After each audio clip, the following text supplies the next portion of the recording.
Okay, good evening, ladies and gentlemen. Welcome to this meeting of Community Environment and Partnerships Committee. There are no fire alarms scheduled for this evening, so if the fire alarm sounds, please evacuate the building immediately. The fire exits are located at the rear and side of this room. Go down the stairs and meet in the War Memorial Park. The meeting is being webcast live on the internet, and I'm told that it's working. Mobile phones, can all members and members of the public please switch their phones off or to silent. Apologies for absence and substitution. We have apologies from Councillor Gardner, who's being replaced by Councillor Bean, apology from Councillor Carruthers, who's being replaced by Councillor Frost, and an apology from Councillor Regan, who's being replaced by Councillor Freeman. So welcome to you three. Do we have any nominations for the post of Vice Chair? No, we'll carry that one forward. Do we have any declarations of interest? No. There are no urgent matters. Minutes of the meeting held on the 8th of November. Apologies, they weren't included with the report pack. I've not tried to find out who the guilty party was, but I don't think it's anyone present in the room at the moment. So is everybody happy to agree them, and I'll sign them at the end of this meeting? They have been circulated separately. Okay, thank you very much.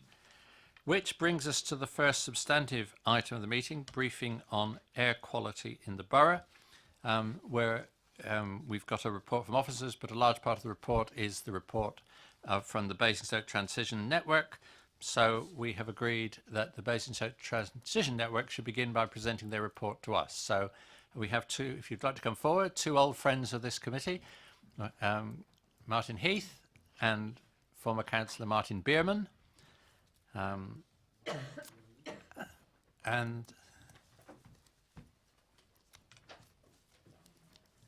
I'm not setting the timer because I don't think it does 10 minutes, but they've been given 10 minutes to introduce their report to us. So when you're ready.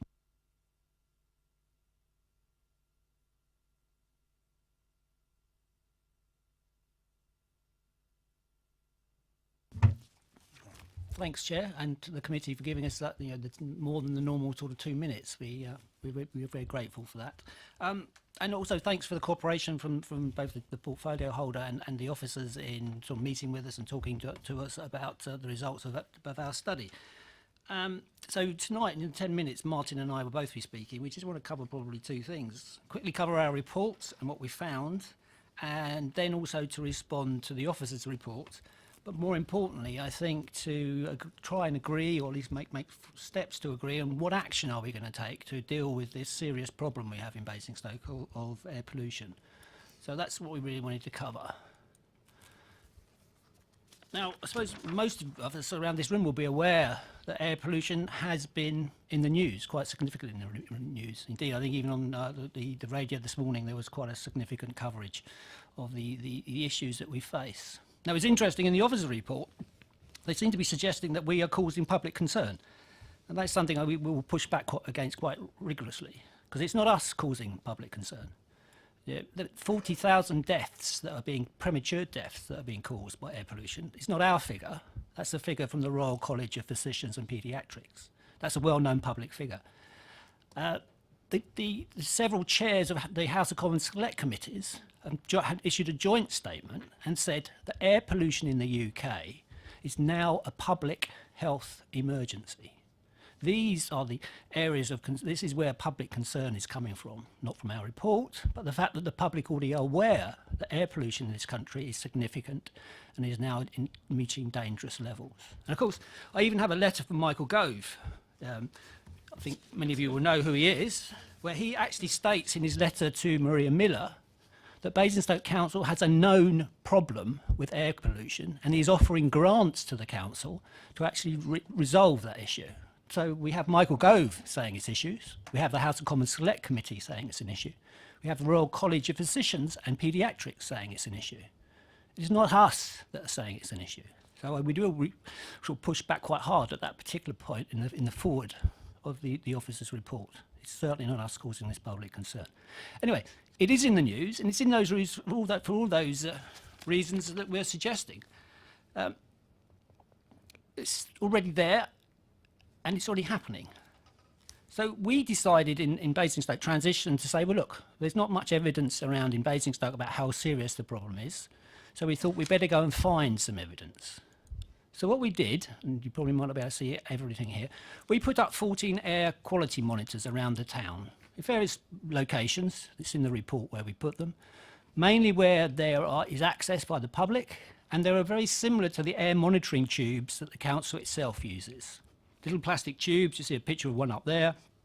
They go on lamp posts, traffic light posts around the town, and they collect data, very simple data, on the amount of nitrous oxide in the atmosphere. The nitrous oxide is a poisonous gas given off by traffic and also by any combustion of fossil fuels. It doesn't monitor a particularly dangerous substance called particulate matter. Now, particulate matter is something that is incredibly dangerous. Indeed, the DEFRA have said that there is no safe level of particulate matter that exists in the atmosphere. Any level is dangerous. Unfortunately, in Basingstoke at the moment, we don't actually monitor the level of particulate matter. Now, what is it? Well, it's very simple.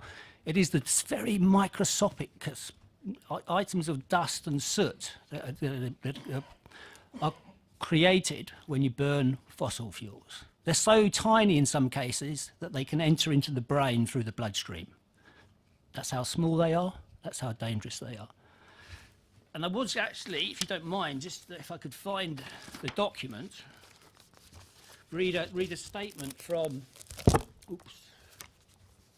Oh, I might have lost it. I might have lost the statement. In which case, I'll move on because it'll take me some time to find it. But a statement from the Royal College of Physicians, and it's in our report actually, on just how dangerous particulate matter is. So clearly, something that also needs to be considered, and is not actually considered in the officer's report at all. Wasn't it on there? Aha, no, we're back. Here we go. So what did we do? Well, we put up our 14 air quality monitors. I'll admit they were only there for a month. They should have been there for a year, but we neither have the people nor the finance to put them up for a year and take them down every month and replace them with new ones. But we did put them up there. It's not conclusive evidence that we're presenting, just prima facie evidence that suggests that in many parts of our town, we may have an air pollution problem. And the results are in this chart here.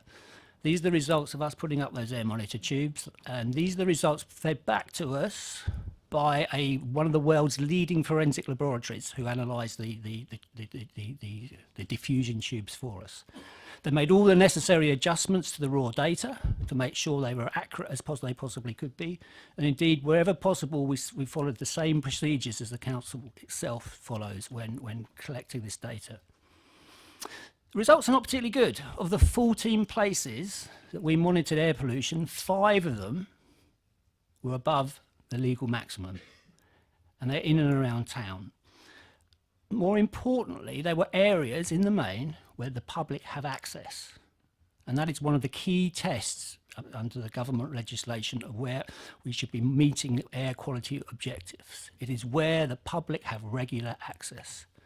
Of our 14 sites, at least 11 certainly had regular public access, and the other 3, perhaps we could argue, but they were close to subways. The one that probably wasn't was on Blackdown Roundabout, but all of the others were either on pedestrian crossings, near subways, or on pavements. And indeed, one of them was very close to a children's playground. So we would say that these are very relevant measures, and they are meeting the suggested approach that the government say should be used in monitoring air pollution in our country. The officers seem to want to make adjustments to our results. I have no idea why. It's not what they would normally do to their own results, and it's not the adjustments that would ever be suggested by the government. Perhaps we should move on. Yes, because we're moving on. Aha, no. We have a technical problem.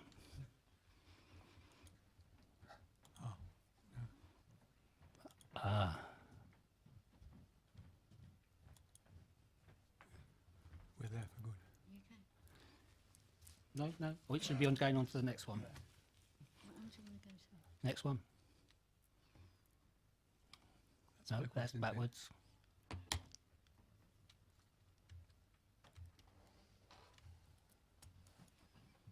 The suspense is killing us. Was that it? Oh, no, one more. Ah, there we go. Thank you very much. This is a map. In fact, we've got one back. These are maps of the potential level of air pollution across our town. In fact, Ellie, I think we've gone too far forward. We have. Aha, no, I think I'm getting the hang of this. You might recognise that. That's Basingstoke. The yellow and red areas are our roads. The yellow and red areas are also where there are predicted very high levels of air pollution in our town. Of course, they're on the roads, but unfortunately, a lot of our citizens actually live on those roads, and we can zoom into those, and you can imagine what we will find if I could zoom into them. That, as I do, that many people live along the ring road, particularly in Norden and Oakridge, in Winkleberry, in Popley. Even out towards Dummer and Kempshire, there are significant areas where there's high levels of air pollution. And that corresponds more or less with what we found with our study, that there is significant levels of air pollution in our town, and it's only likely to get worse. Of course, the question is, what do we do about it? Well, I'll hand over to Martin, who will perhaps give you some ideas and suggestions of what we can do. Can you bring me up on the screen, please? Or could be.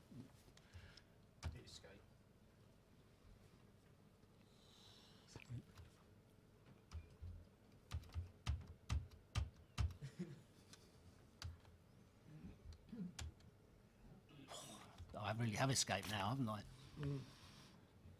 Right, down one, shift down and then activate. Press F5, it puts it back on. I better let you do it. No. Back. If you go back 2 slides, Yeah, it will be that's there. what we're trying to do. Also 5. Oh, that's the beginning. There you go.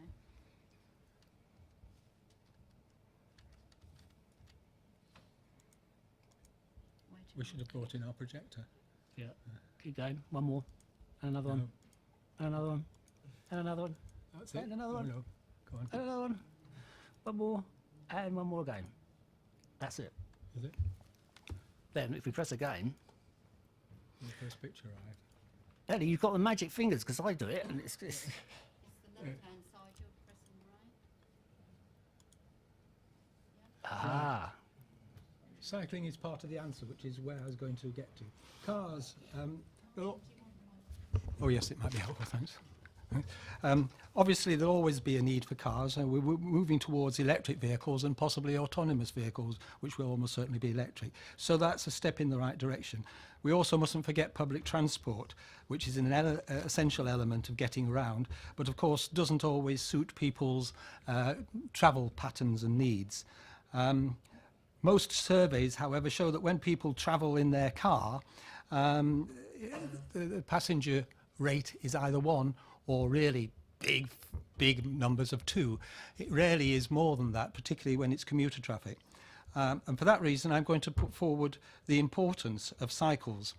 And the reason why a cycle is better even than an electric car is that electric car has what you call, in fact everything that moves really has non-tailpipe pollution, but an electric car compared with a bicycle has much more pollution arising from brakes, the dust off the brakes, the tyres, and the surface, lifting the surface off the roadway. So a cycle obviously is much more gentle in those respects, and that becomes a really possible way of getting around. At the moment, cycle usage in the UK is pretty low, and that's because of disconnected and unsafe and generally unattractive routes. I'm going to, as I say, suggest that we look more seriously at the bike. Now, I don't know there was going to be a picture of a bike, but let's start with that. Part of our problem, don't go too fast. Right, if you look at the bottom left, which is a bit small, but I hope you can see it still, right in the foreground is the cycle parking. That's the Range warehouse. And in the far distant, almost over the horizon, you can perhaps see the entrance to the store. However, if you look at the little one, and I'm afraid it really is dark looking from here, but I don't know how it is for you, but if you can hopefully imagine right in front of that doorway is a heap of cycle racks. Why do I point that out? This isn't a question of cost, this is just a question of planning. If planners say we want the cycle racks near the door, rather than getting cyclists to hike to the other end of the car park, that will make cycling more attractive and means that people will be more likely to cycle. Can we go to the next one, please? We should go on the next one. I'm sorry, these are a bit out of order. Go on, crack on the next one, please. Right, another simple thing. I'm trying to point out that one can do lots of low-cost things to make cycling more attractive. One doesn't need to build cycle superhighways. That yellow blob is a traffic light activator. If you think of being on a bicycle, particularly as some people might have a child in a child seat on the back and you're trying to hold on to the bicycle at a crossing, and you then try to find the button in the way that we have them at all our cycle crossings in Basingstoke, it becomes quite an exercise. That illustrates something that they have all over the continent. It's just a basic cover, and you go bash on the cover without having to find the button. You just touch it. You're not trying to do too many things at once. It's a little thing that I'm sure doesn't cost anything more than these elaborate Vegas things that they have on most of our crossings here in Basingstoke. Not a cost thing, just a simple thing of planning, and that's the point I'm trying to get across. Below is an illustration of a cycle crossing in Holland. There you see quite clearly the cyclist is going along there and the cars have to wait. Now it'd be very difficult to introduce that sort of crossing retrospectively, but that is where planning comes in. If it's done at the planning stage, there's no difficulty. Lastly on that, you might see along the bottom, but I will provide it so that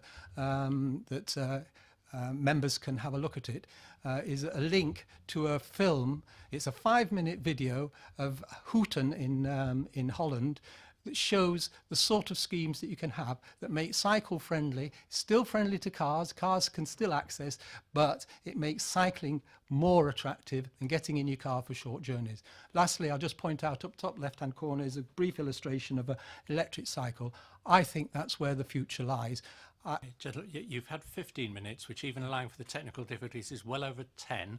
Okay. So I think as there looked like a last slide, which had some lists of recommendations. Thank you. If you could just briefly take us through that. Thank you. Can I just say electric cycles are a thing we should be investing in, thinking seriously, because they will be serious game changers in people's habits. Thank you very much.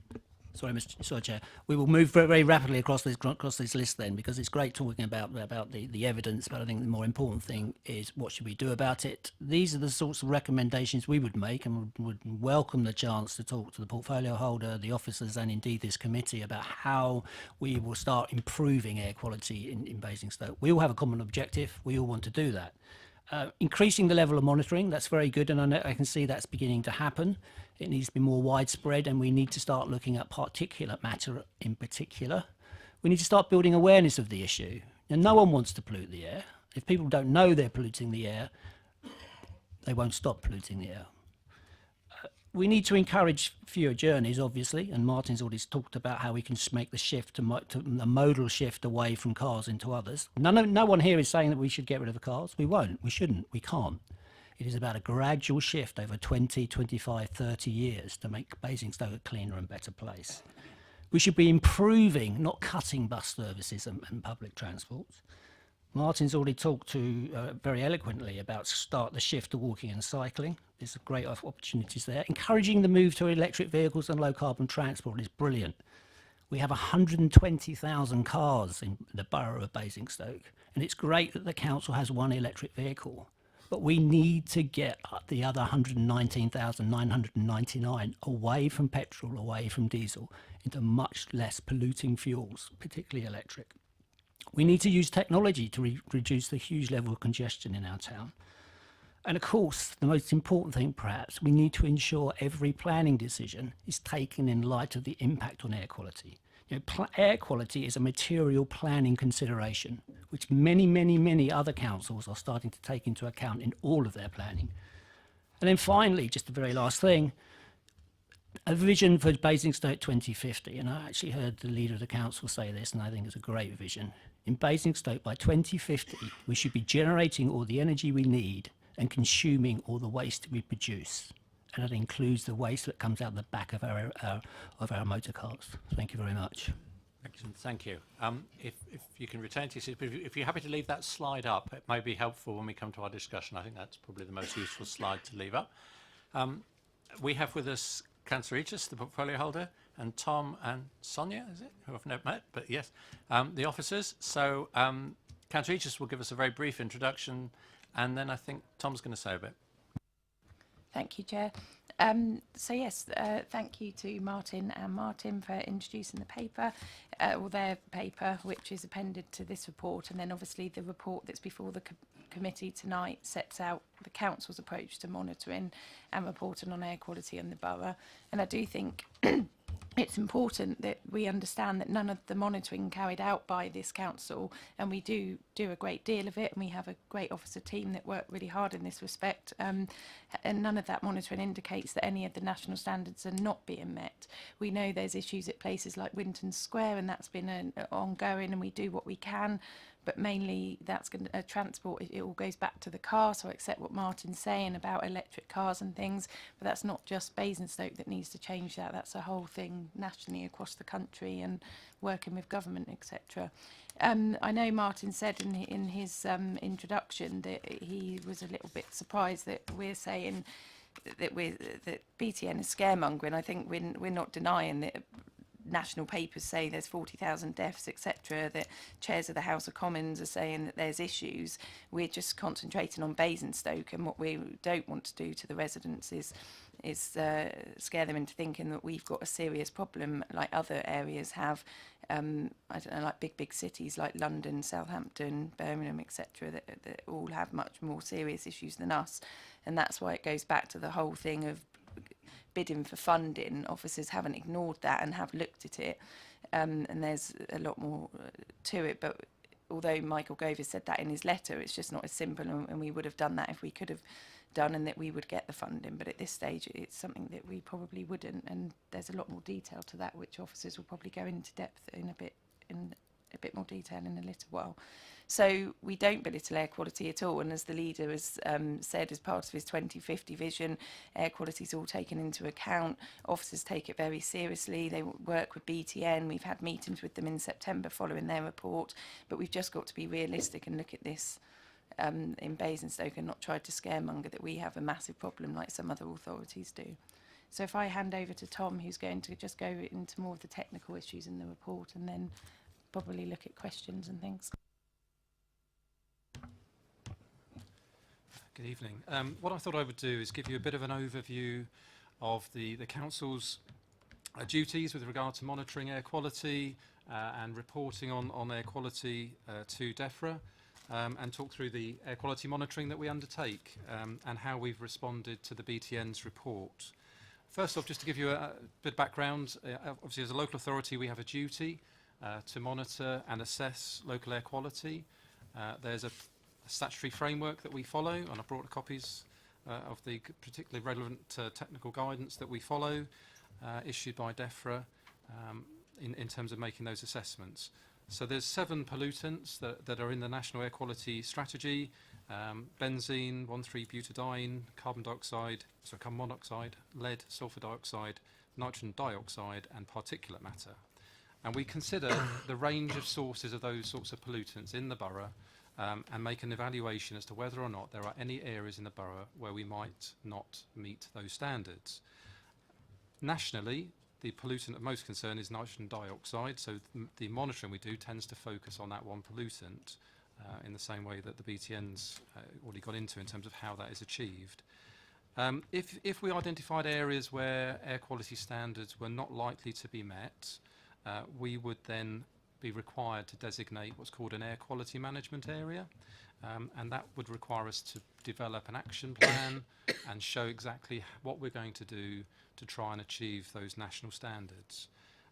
All of the air quality reports that we have produced are available on, all of them since 2010, sorry, are available on the council website, so anyone can view them. And none of the reports we've carried out so far have indicated that we have a requirement, if you like, to declare an air quality management area.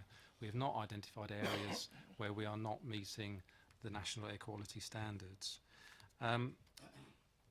The key perhaps difference of interpretation we have at the moment with regard to the BTN report and what we carry out is that the standards apply at locations where you would expect members of the public to be exposed over the period of the averaging period of that particular standard. So for nitrogen dioxide, and in terms of what the BTN report focuses on, the standard is 40 micrograms per metre cubed over a year, an annual average.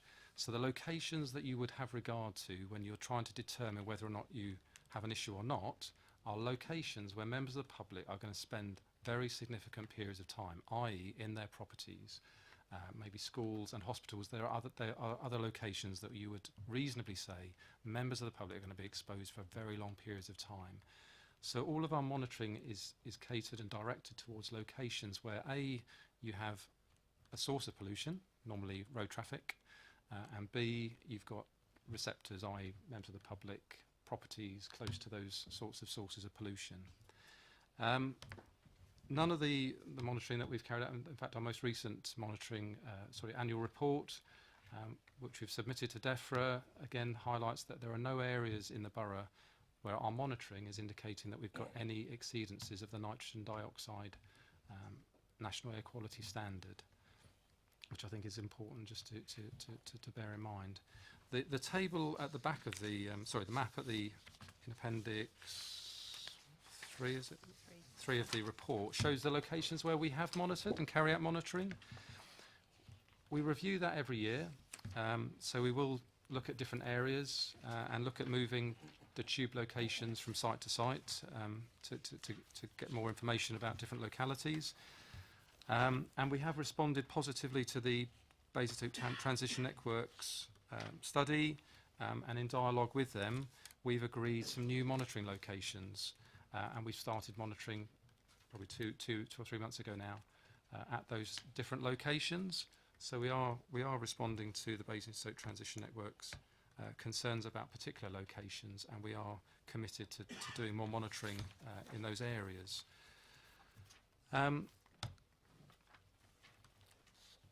In terms of other work that we're doing, we have been in contact with Hampshire County Council in terms of some work that they've been doing with local schools, the My Journey initiative, and they are working with some of the local schools in the area to promote air quality issues and to raise awareness with the school children as to the impact of their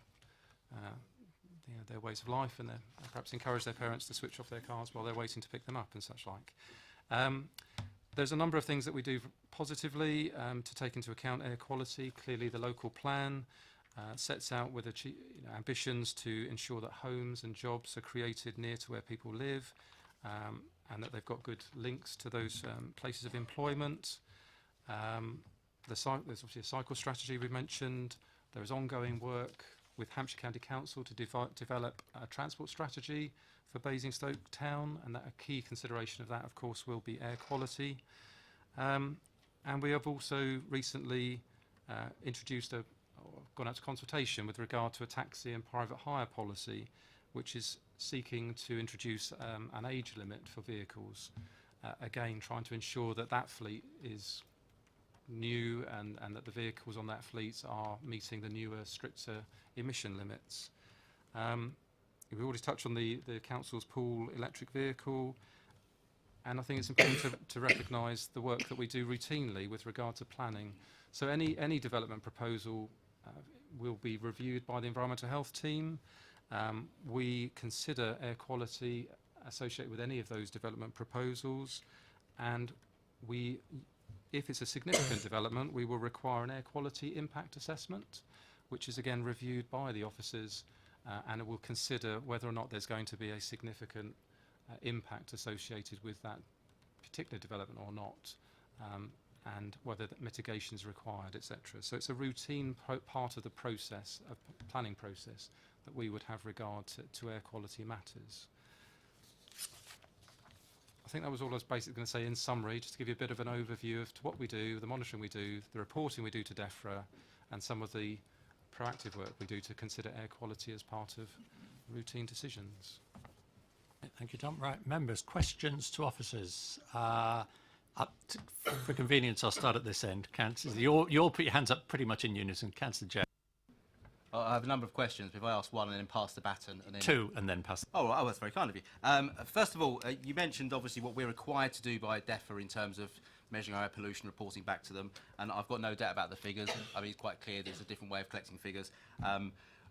But obviously, what I'm puzzled is that all you're allowed to do, or are you allowed to actually go over and above in terms of doing something about air quality? You have to wait, and you know, can you only do what DEFRA allow you to do, or can you go over and above that and actually do more?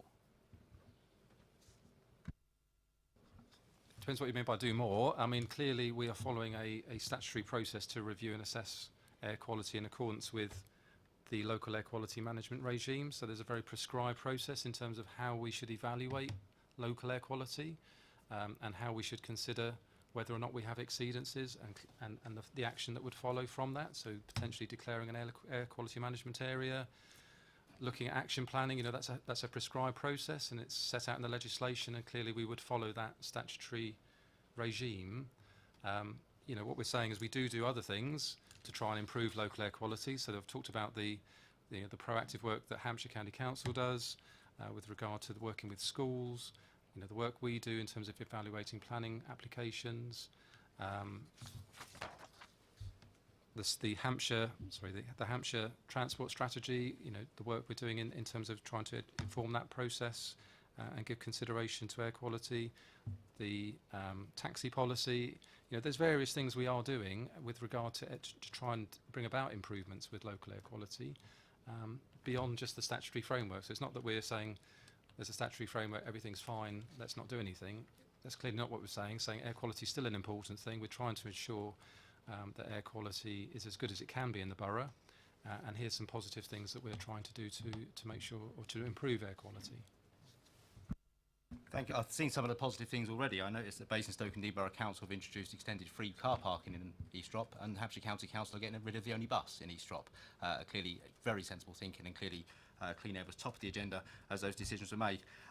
What I'm getting at is, it seems to be, from reading the report, is at the moment we haven't got a problem. We are ready to act in the event there is a problem, and lots of other areas have problems. I just wonder why we can't be an area that will never have a problem, because we're going to act long before the problem. We're going to start acting now, because all the things we can do now, and there's a lot more we could do. Let's act first and never have a problem, never have to launch a formal action area, or whatever you call them. Why can't we actually start acting now, before it's an agreed problem by Basingstoke and Dean?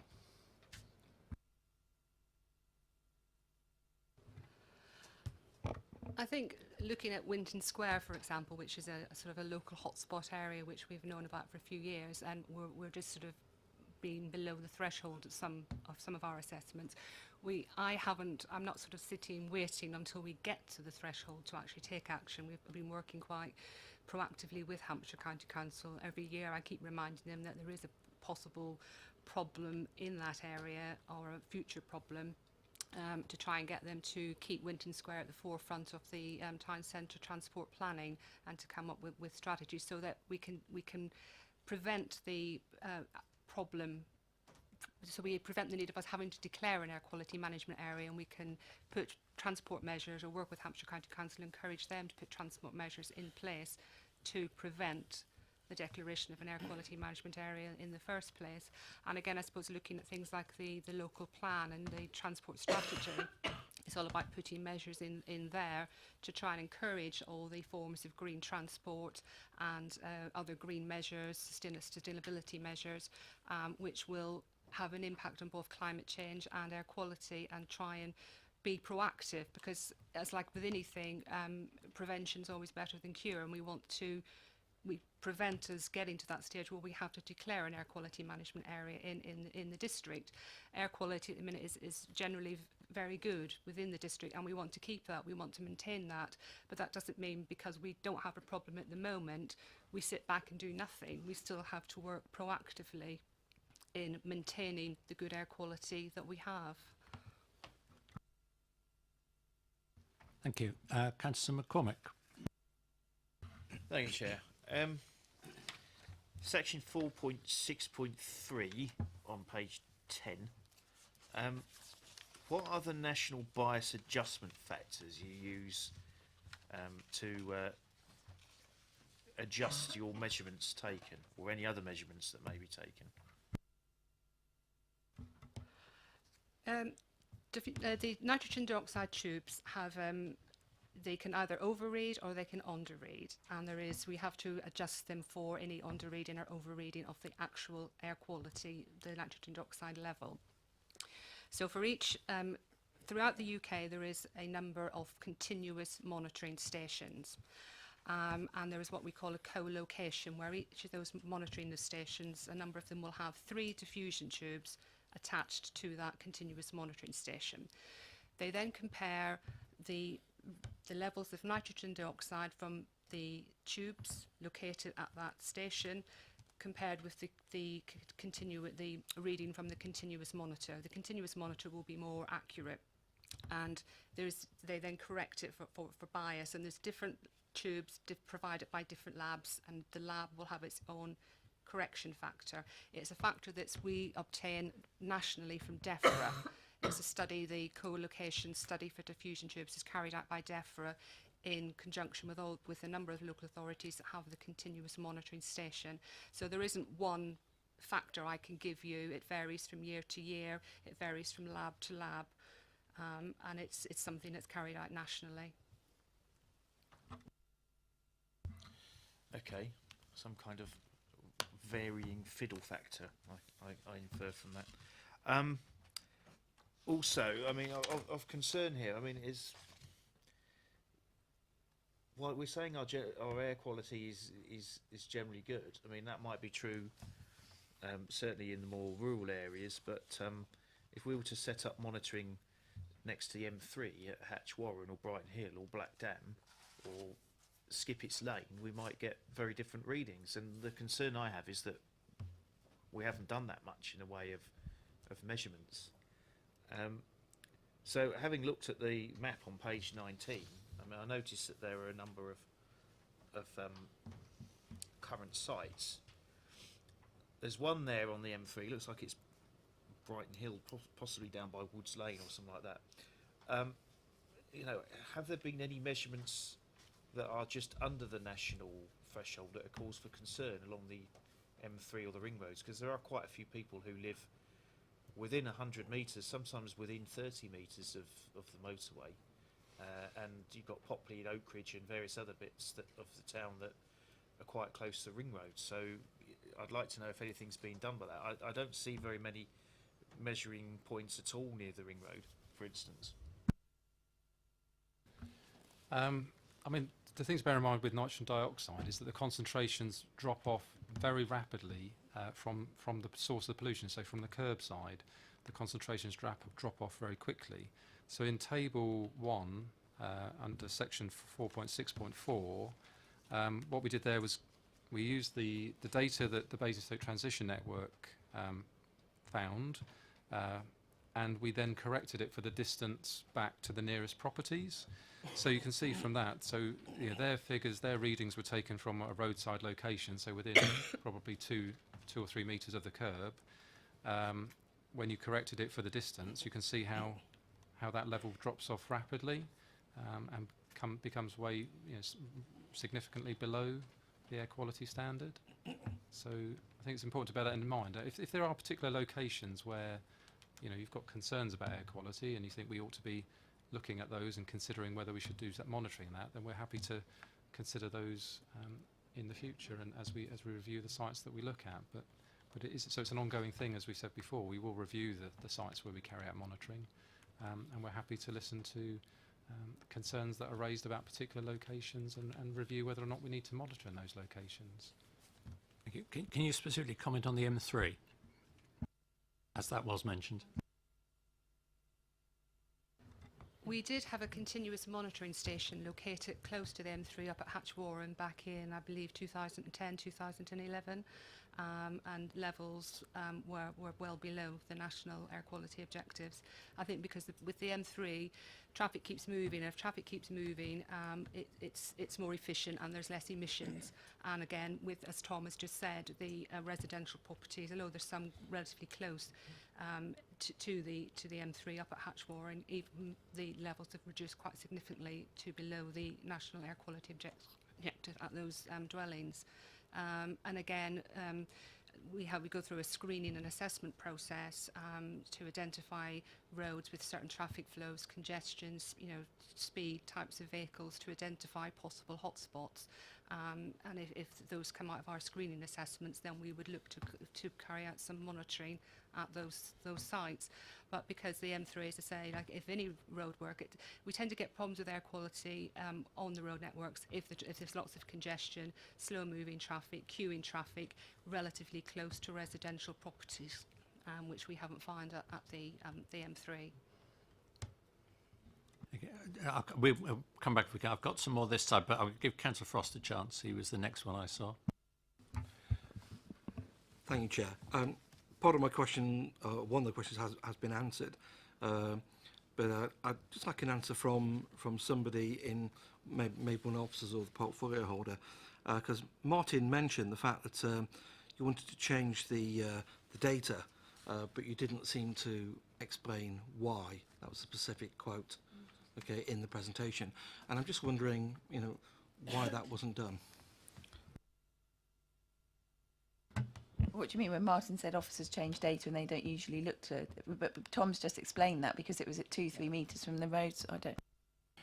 No, it was a specific quote where we were referred to in Martin's presentation to his table, okay, where we had 4 items in the red area that were over the 40 micrograms per cubic metre, and he specifically said that officers have been in touch and wanted to make a change of the data, but he didn't know why, and I would just like to know why wasn't that communicated to him.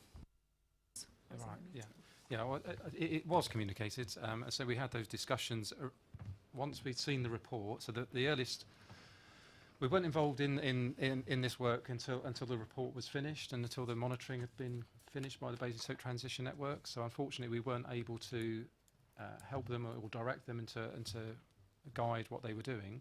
So when the report first came to us, clearly we pointed out a number of areas where we would say you cannot rely on the data and reliably draw conclusions from it for a number of different reasons.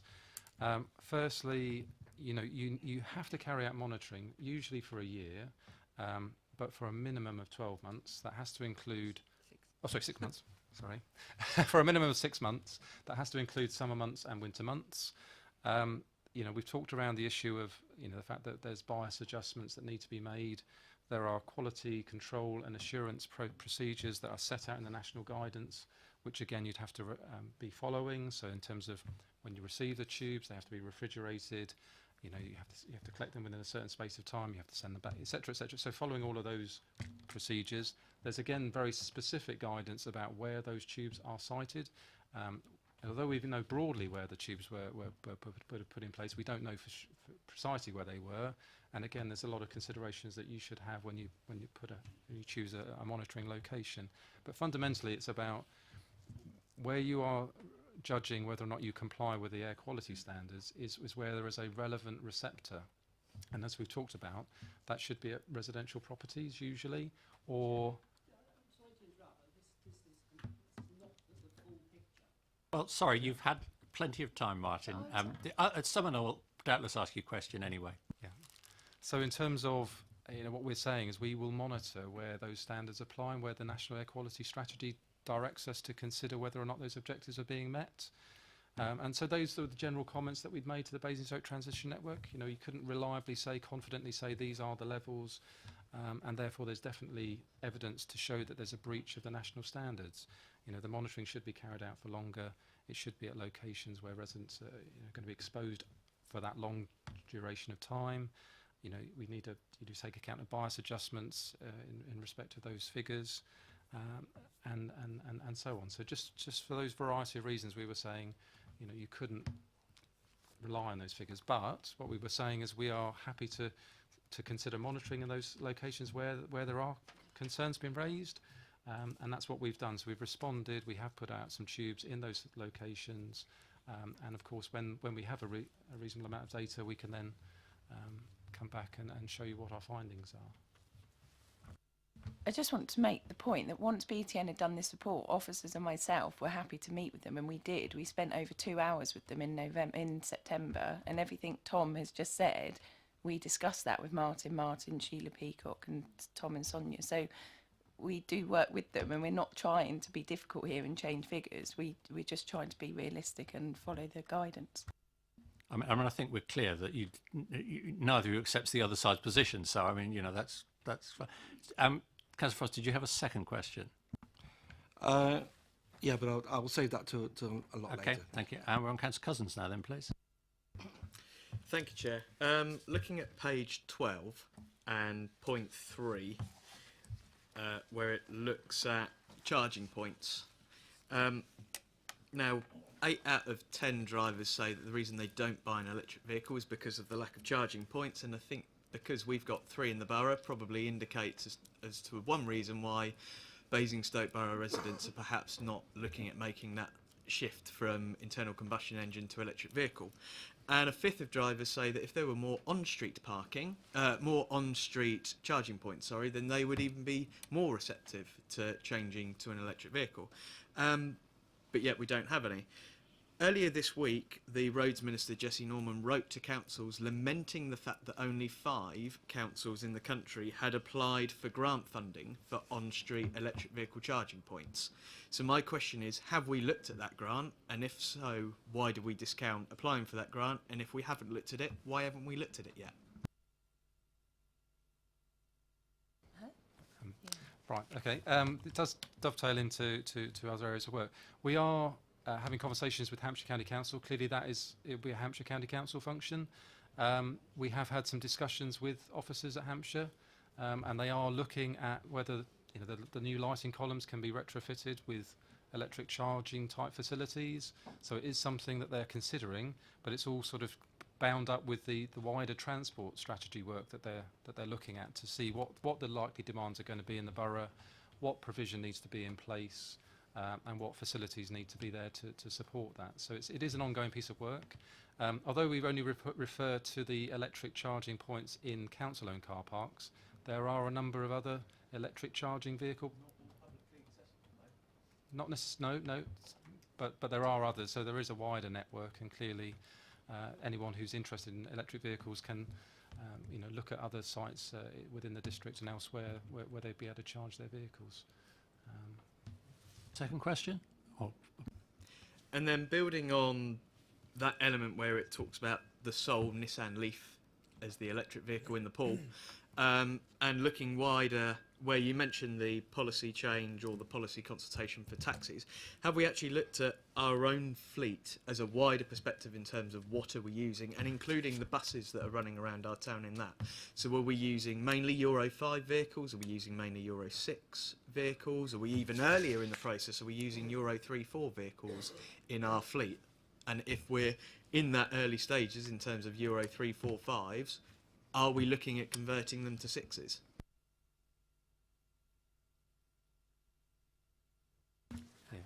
I mean, I don't know the exact profile of our fleet, but certainly it's a consideration as part of any procurement process that we look at the environmental impact of whatever it is we're purchasing and whoever we're procuring services from. So from the procurement point of view, we do take account of it. I know certainly, for example, through the waste contract, consideration has been given to the emissions from vehicles and what the companies or the companies that are looking to tender for the contract are able to provide by way of improving the reducing emissions rather from the fleet. So it's a consideration that we are having through the procurement process. We can certainly come back with perhaps more detail as to the council's existing fleet and what that looks like in terms of compliance with whichever Euro standards, as you're mentioning, Euro 4, Euro 5, etc. Thank you. I mean, I think as you've offered, and I think we'll record that we if you could let us have that information in due course. Councillor Jones. Thank you, Chair. Well, what I'm asking really is about the monitoring, not the technical side, because I know little about this, what we're talking about, and I'll be perfectly honest. But as a ward member, I've got two major routes going through my ward, which is Buckskin Lane and Worthing Road, which then leads on to the fire station and on. Are we monitoring any of those? If not, could we get them monitored? Because it always seems to me, after we're having this discussion, we seem to be saying, well, we're fine at the moment, but and schools in particular, should we not be looking at monitoring outside all schools, especially the ones in Buckskin, but all schools? So as if there is a problem, we can pick it up early. It might then deter a lot of parents from blooming parking their cars on the road with their engines running and everything else, because it's a major problem anyway, just the parking element, and it's dangerous for the children. So I wonder, could we look at that, or can you give me some sort of answer? Thank you. We do monitor at Worthing Road. It's one of our new sites which we've just put in from December last year. So it's by where the two pubs are. The White is it the White Hart, or it's there? Right. Okay. And have you got? Hang on, sorry, you'll be off. Oh, sorry. No, it's all right. If you, I don't normally allow interruptions, but it'd probably be helpful to have that. If you, Sonia wouldn't mind turning yours off, and not too long, Kaz Joes, but just Sorry, list the places you're interested in. I'm No, just go having on. conversations, not talking through. No, it's the other end I'm really concerned about where the roundabouts are by the little golf course and that. In a few years' time, we've got the flood scheme coming up, which is obviously going to be disruptive. And then you're talking about this new leisure park, which I think is going to be a disaster, but we won't go into that tonight. But that should, we're already saying, well, with what we've seen on this monitoring, Thornycross roundabout is above the levels, if you take that face value. Surely the point I'm making really, should we be monitoring all these areas before we get into a situation like Portsmouth, Southampton, where they have problems? Because we've had this conversation over the years about traffic congestion in Basingstoke, and at the time Hampshire wouldn't spend any money because we had lovely roads, we didn't get congestion, but now we're finding we are. And it's trying to do something before something actually happens or people get ill because of it. But I'll leave it to you. Yeah, I mean, as part of your answer, it might be helpful to have some indication of what's involved in a new site. What's the expense? What's the officer time? How easy is it to add numerous extra sites? I think, we can, if say members or any members of the public do have concerns of areas, we are willing to look at those, and if we feel there is a potential, there could be a potential air quality problem, then we will monitor that. To say Worthing Road is a new one we have just started. We also, because we can't monitor everywhere, just because it's not so much the cost, the diffusion tubes are relatively inexpensive way of monitoring, but it does involve a lot of officer time. And we try and, when we look at this on a 12-monthly basis, we tend to identify areas and have a sort of a logical route where the officer can follow to go and start at one end of the district and and drive around in a logical route to pick up the NOx tubes. What we don't want is the officer driving around and causing more pollution by going out placing tubes all over the district in a very random pattern. So we tend to look, and we also look at where we look at road data. So we look at if there is roads of a particular volume of traffic, if there is congestion, because that is a screening tool. And if those roads meet a certain criteria in terms of congestion or slow moving traffic, high percentage of heavy goods vehicles, then we know that there is more likelihood of there being an air quality problem. So it would be useful if you could perhaps give me, if you have got areas of concern, I'll email them to myself or Tom, and we can perhaps look to see if there's any traffic data for those roads currently. And perhaps look at doing some monitoring there, and perhaps when we change the tubes in our next review in 12 months' time, if there is scope, if there is anywhere that we think, oh yeah, that possibly is an area of concern, of course we wouldn't wait until we do the next review in 12 months. We would put a tube out as quickly as possible. So all I can say is if you have got any concerns, and this goes to, to any members here this evening, if you do come to us, do talk to us, and we'll explain to you if we can help, and if we don't feel it's necessary to monitor in those locations, why it's not necessary. You know, as I said, it's difficult to put a cost on, because we can give you a cost per tube and what we spend on monitoring, but it is probably the biggest cost is officer time in preparing the tubes, putting the tubes out, collecting them, sending them off, collating all the data that comes back. So that is the most time-consuming part of the monitoring. Thank you. And have we, to pick up one particular point, have we considered monitoring outside a couple of schools to see just what the impact is of the queues of traffic with their engines running, waiting to pick up their kids?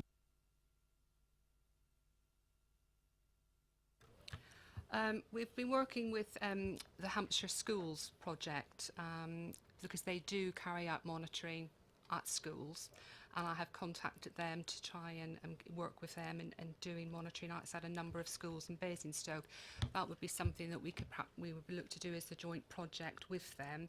And how they have done it in the past is they have monitored outside schools during term time for a number of weeks, and then they do it during term time, so you get a comparison of what the air quality is like when there's no school traffic and what it's like when there's lots of parents driving children to school and idling outside.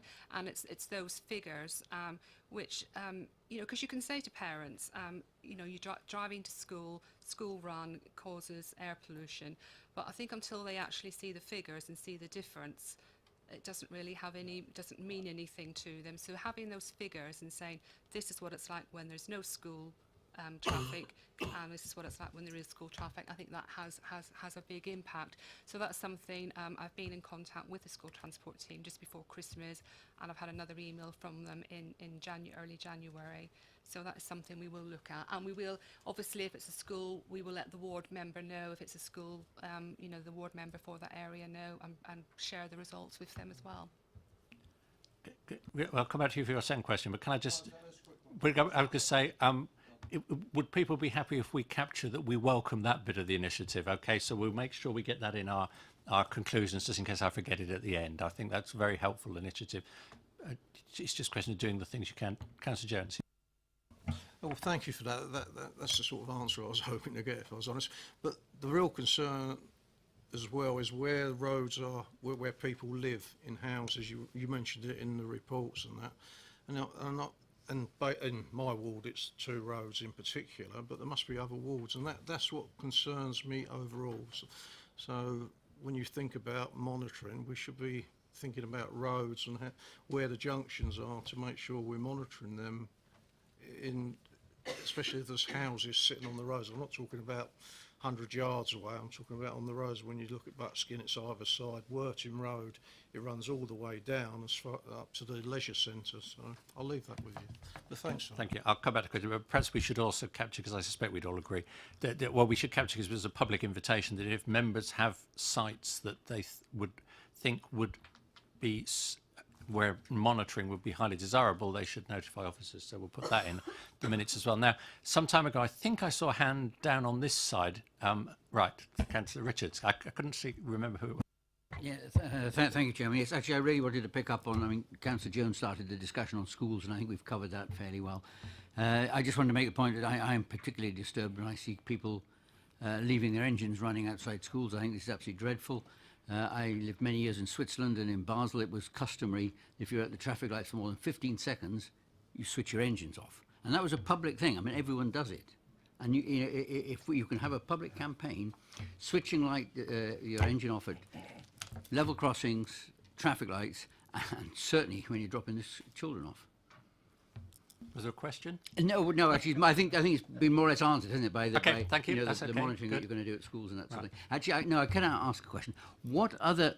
I mean, can we use the schools as an educational tool in all this? I mean, do the schools speak to the parents? Because that's a way of schools handing out messages to the parents, telling them, please switch off your engines. Double up on car journeys. Don't, I mean, because the school run must add an awful lot to this pollution. Can we do some actions along those lines? I think that's already sort of quite covered in 5.1 of Tom's report, where Hampshire County Council's travel planning team work quite closely with, I mean, we've mentioned they've worked with 24 Basingstoke schools.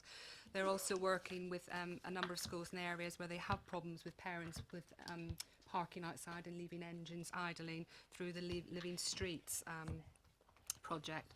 And the school transport travel team do go into schools. They do encourage things like park and stride. They do have promotional like walk to school week. So they do go in and do a lot of promotional and educational work in schools, but that is a responsibility for Hampshire County Council. But that's not saying that we don't work with them, and if we think there is a school in our area where there is a problem, then we would let them know and ask them to perhaps be a little bit more proactive in that particular school. And Councillor Bound also wants to say something.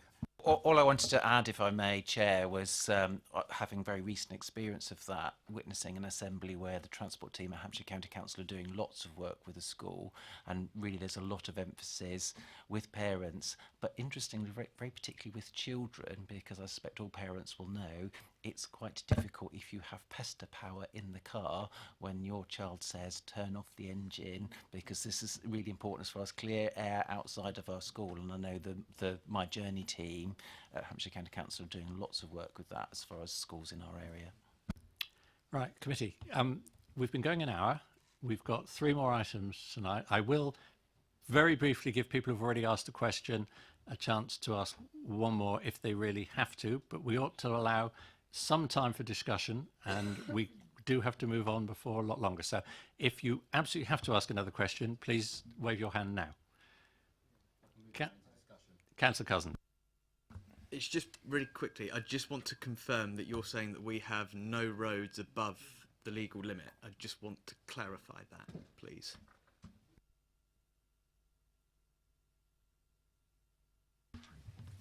All of the monitoring that all of the monitoring we've carried out, and certainly this year's current report shows that none of the locations exceed the national standards. So that is positive. I can't guarantee that that's all our monitoring is indicating that. All of the screening assessments that we carry out indicate that we don't have an air quality problem. So that's the current position. Where we've touched on it briefly, nationally, the government are looking at air quality, ambient air quality, and concentrations of nitrogen dioxide in the air.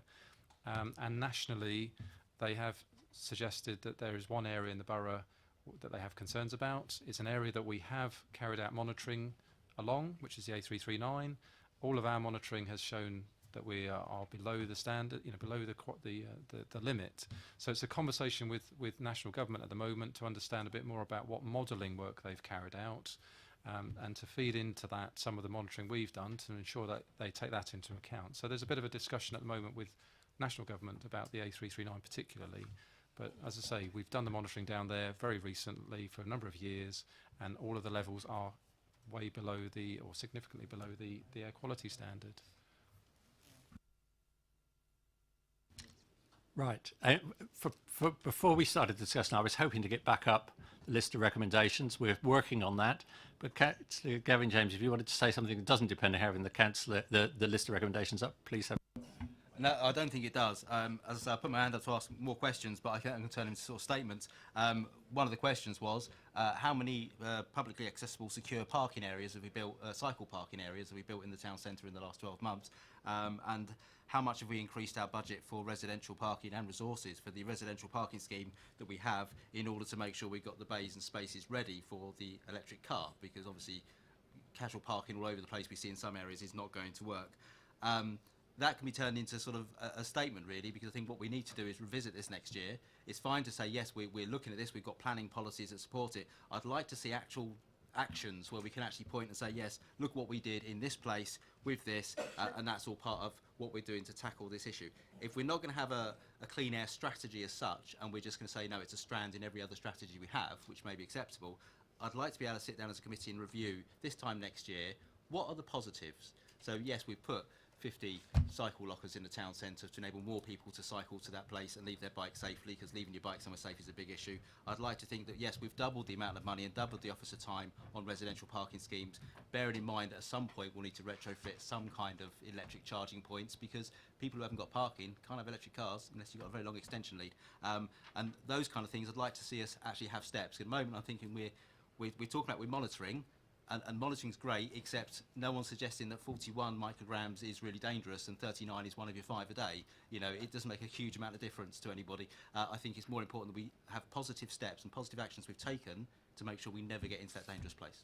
And Thank you. in this committee. I take it that would be a reasonable thing to ask. So in about 12 months' time, you come back and, you know, give you warning now. You can start collecting from across the council data of this stuff. I mean, we've already had discussions on the parking spaces, so we've picked that up already. But I mean, is that okay that you could do? Yeah. Well, we'll capture that as assuming everybody agrees on that. I'm really hoping. Don't know what it is about IT. Have you got a printout that I could read out, please, Martin?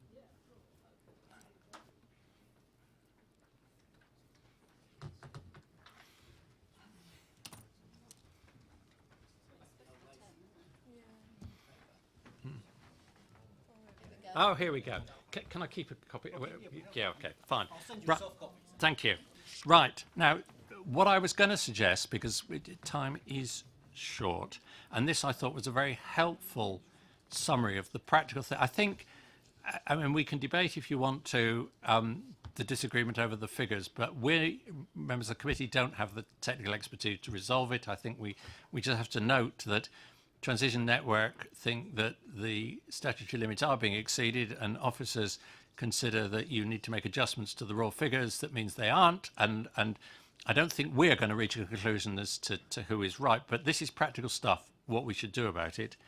And I think is generally agreed with the caveat that a lot of it isn't just within this borough's control, but if members agree, I would like to put this list in the minutes and say we supported all these areas and would encourage officers and the portfolio holder to work with the Transition Network and others to get as far as we can on it, recognising that in a lot of this we have to work with others, and in many cases, you know, like you know, it will be a national thing, or it may be a Hampshire thing, but we should still do our bit. We should still do what we can as a council to promote all of this. Now, are we happy to capture that? You can come back to what you want to say after, but are you happy with putting that in the minutes, that we're grateful to Transition Network for their presentation, and without expressing a view on the figures, we're happy to endorse this list as, you know, whether we're over the limit or under the limit at the moment, we should still be doing all this as far as we can. So are we okay with that, committee? Good. Now, Councillor Cousins. Happy with that, Chair. The only additional caveat that I would like to add to that is that there were 2 DEFRA reports from 2017, one in May, one in July, which state that Basingstoke and Deane do have roads not managed by Highways England or that kind of agency that are above the legal limits, and I think that needs to be captured as well, that there are 2 outlets that are saying we have roads above the legal limit, but the officers are saying that we're not, and that as a whole point does quite concern me, that we've got 2 outlets saying we've got roads above the legal limit and our officers are saying no, we don't. Can I just clarify what outlets you're talking about? Say it again. So there are 2 DEFRA reports, one out in May entitled Tackling Nitrogen Dioxide in Towns and Cities, and one in July 2017 entitled UK Plan for Tackling Roadside Nitrogen Dioxide Concentrations. In both of those reports, we are named in there as having roads above the legal limit. Does it explicitly say roads, plural? Yes. Because our understanding, and officers have spent a lot of time over the last week or so talking to DEFRA, that the only concern is the A339, and we still don't know where on the A339 the concern is. A lot of us are concerned about the A339, I might add, but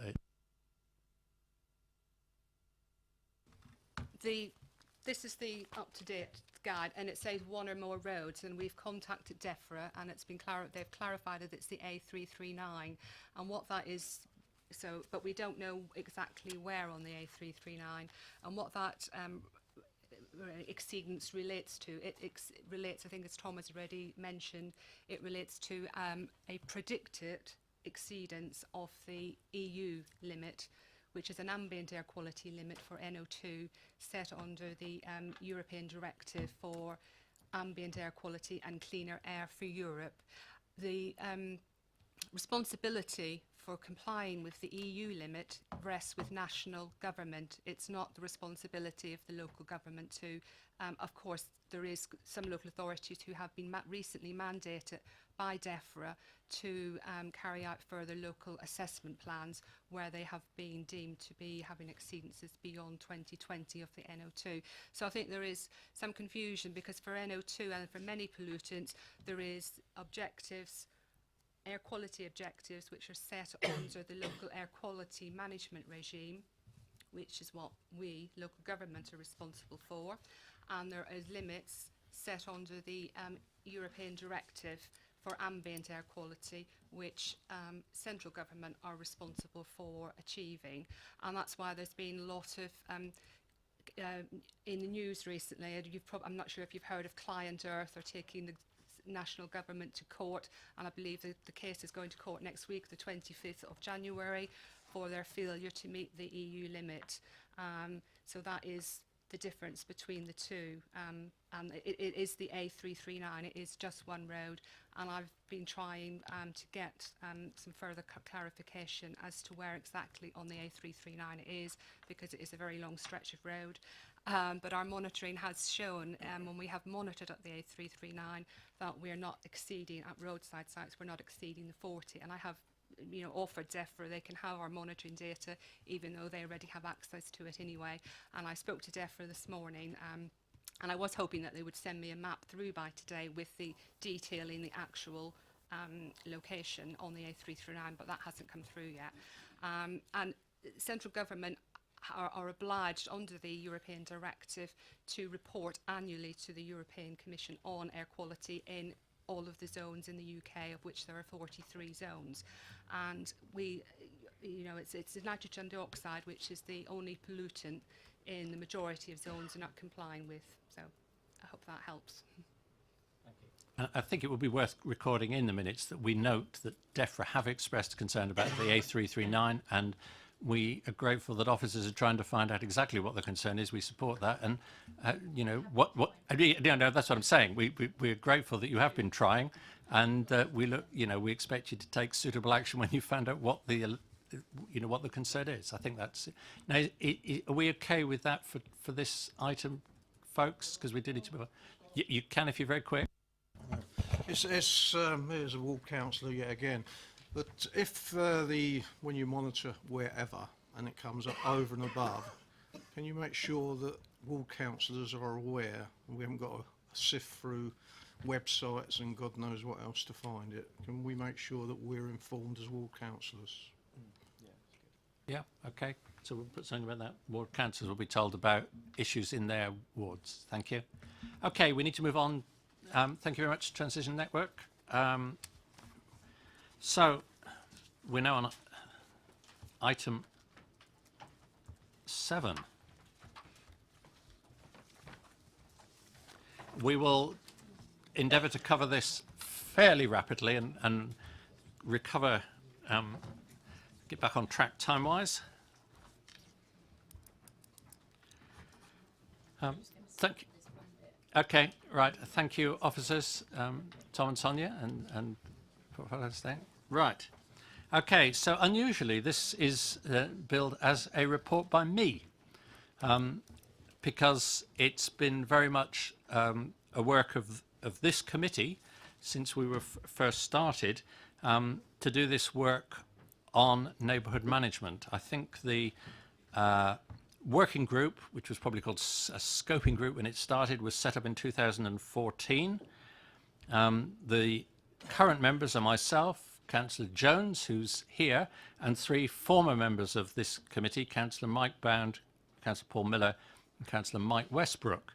And we meet from time to time, and we have very useful, helpful and constructive discussions with officers, which lead to actions, which is what this report is about, Previously, this has been to this committee in January 15, October 15 and September 16. So this is largely about what has happened since September 16. And I should mention that the officers we meet with currently are Colin Rowland, who should be here in the back, and Dave Perkins, who is the real author of this report and deserves the credit for it.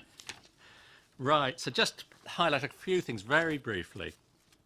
2.1, Councillor Westbrook raised a concern that the report it screen on our website didn't have a dedicated tab so people could report problems with road signs. It now does have, so that's a win. The operations team introduced a pilot scheme for dealing with issues, both ones that were the responsibility of this council and ones that were responsible for the county council or the housing associations. This has been running for some time, and it enables the ward members to be kept up to speed with what actions are being taken, and most importantly to sign off when they are satisfied that it's been complete. And I believe, although there's none of them here, that they are satisfied with the way it's worked, and it's been very helpful. The next plan is to test it in a rural area, and Councillor Gardner, who's not here, nobly nominated Pamber and Silchester, so that's going to happen next. Towards the bottom of page 45, the council's operation team has now been contracted by Sovereign Housing Association to provide grounds maintenance and litter picking services in the Buckskin and South Ham area. So, as is in common a lot of the borough, a lot of the town anyway, there were tiny little bits of grass and we were mowing them one day and Sovereign were mowing them a few weeks later or something, and litter picking was being done differently and to different standards, and now it's all being done by us. And although we're still in the first 12 months and it's a pilot, our understanding is that it's being well received by Sovereign. They're satisfied with the service we're providing, and it enables us to provide a much better joined up service for residents. So as 2.13 says, it's initial pilot, and at the end of 12 months it may be extended in that area, and if we can encourage Sovereign to pay us to do other areas as well, we will do. Councillor Jones, as it's your ward. Yep. Well, I've only got nothing but praise, I must say. We've been, Nigel and myself, the other councillor, Nigel Pearce, we've been talking to officers, Dave Perkins when he arrived, and senior officers about this for years. And to be fair to Dave and Colin, they really got going and got the thing working. As for Buckskin, it seems to be working very well. We get good responses from Basingstoke and Dean, and we was with the Sovereign in the week, and they seem satisfied with what's being done. We can't ask no more. It's never gonna. I think it's never going to be perfect. But what the good thing is that we ask for things to be done, and they either get done or we were told we can't do them for a reason. That's when the arguments come. But at least you know, whereas years ago it would be especially. But even the councillors, you'd be phoning in and going round the houses trying to get stuff done, and it was never satisfactory. By the time residents got there, they'd already been phoning around and everything else, so they were having to go at us, we was having to go at the officers. But this seems to be working perfectly well. I say, we've had no complaints. We've had areas cleared that should have been cleared donkeys years ago, if I'm honest. And that's not council areas either, that's on both sides.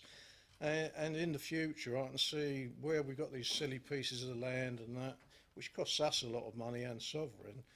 If we can get those done and kept up, it's going to say the residents will be happy, and I think it'll save us money in the long term anyway. But I'm no expert on that one. But all I've got is praise. So if you're looking in your areas to have it done, get on to your housing association to do it, because it does work if they're willing to put in and pay the money. But they're not going to do it on the cheap. They've got to pay the proper money. Can we record the minutes that you put on record how well received it has been in Buckskin, how well it's going in Buckskin? I think no, it's nice to have. Yeah, I'm happy with that. Yeah.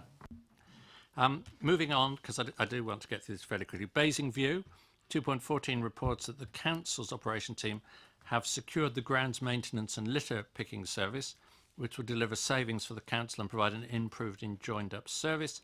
And 216, consideration is currently being given to delivering more of the council's work currently provided under contract by external bodies, where a reduction in cost or additional benefit can be demonstrated. So it's good to see that where there is a good case for it, we are prepared to bring stuff back in-house. So that's welcome. 222, it's also good to see an area of the council that's got some additional funding and some additional resources. And that was one of the things we did discuss in the working group more than once. And so if you want to know the detail of this, you'll have to ask Dave, but they now have a landscape team, which, as I understand it, focuses on sort of particular, what used to be called a deep clean, I think, but goes into an area and concentrates over a relatively short period of time on a particular area and bringing that up to standard. And it's been piloted in Rooksdown, Buckskin and Oakridge, and again, as far as I know, has been well received. Near the end of the things I want to comment on. Oh yeah, and lastly, because this, I thought it might even have been Councillor James. Anyway, there was a council motion about the problems with utilities, and officers have done a fair bit of work on this, and essentially there's a description here of what Hampshire does to check on the work done by utilities, but in 229, if we spot things where utilities have dug up the road, they've repaired it, and the repair is failing, we can notify Hampshire. It doesn't need to go through our officers. And equally, if we spot any more of these defective Virgin Media or other utility boxes, we can report them to Hampshire, who will take it up with the utility authority, so utility company. So the conclusion at the bottom of page 49 is there have been a number of developments over the past 18 months that have led to a more joined-up approach to neighbourhood management and a greater understanding of the roles and responsibilities of the various organisations who have a role to play in the management of the borough's neighbourhoods. Opportunities exist to develop the work done to date in other areas of the borough and involve more partners. So on behalf of the group, I need to pay tribute to the officers. I mean, we've turned up for the occasional meeting and encouraged them to do these good things, but they're the ones who've gone on and done them. And it's good to you know, the feedback seems to be it's all successful, it's all good, and it's a good example of what this committee can achieve when we unite around an issue that affects our residents. So I'm happy if people have things they want to say. We won't split questions and comments if you've got anything you want to say. Otherwise, I hope we'll welcome the report. And I don't know whether the group should continue. It's slightly difficult when most of them aren't here. So, yeah, Councillor. I know that the other issue, which is not to do with ground, well, it is to do with ground maintenance, which has been, I think it's picked up with the housing, I don't know what they call that committee these days, about, in my ward in particular, but I know it's in other wards where land isn't being passed over, it's being done by outside contractors. We've got a task and finish thing working on that, but it would be good to report here, because I think in the end of the day, it's going to affect everybody the way they're building houses now, not handing the land over to the borough council. And it'd be something that we should be aware of and try to stop. Okay, we're happy to be aware of it. I'm not keen on having the same issue going to two committees, because we can always go along to the other committee when we want to. So, but if they finish their work and there's ongoing work that we could usefully do, I'm happy to pick. So are we okay just to welcome the report and thank the officers for all their hard work? Okay, thank you, officers.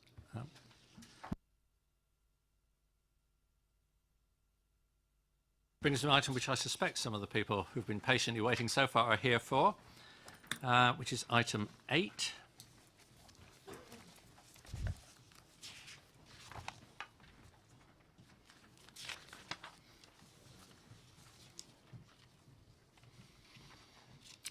So we welcome a new portfolio holder, Councillor Simon Brand, and a new officers. Marion and Chaz, welcome.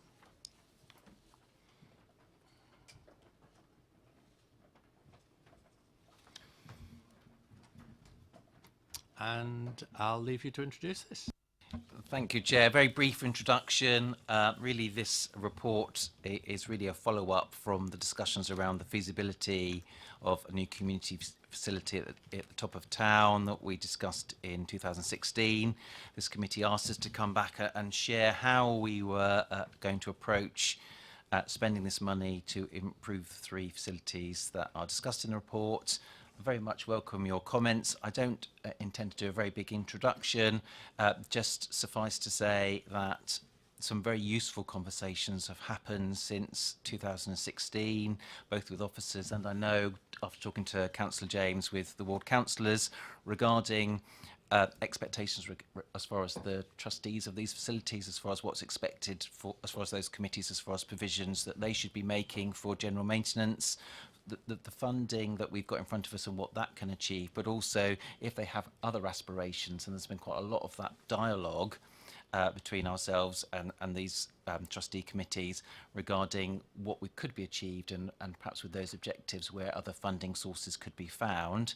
And really, in my view, it's a very clear report. It sets out what the priorities are, what order we've dealt with them as far as areas of need, and talks through the results of the discussions that we've had with those trustee committees. Thank you.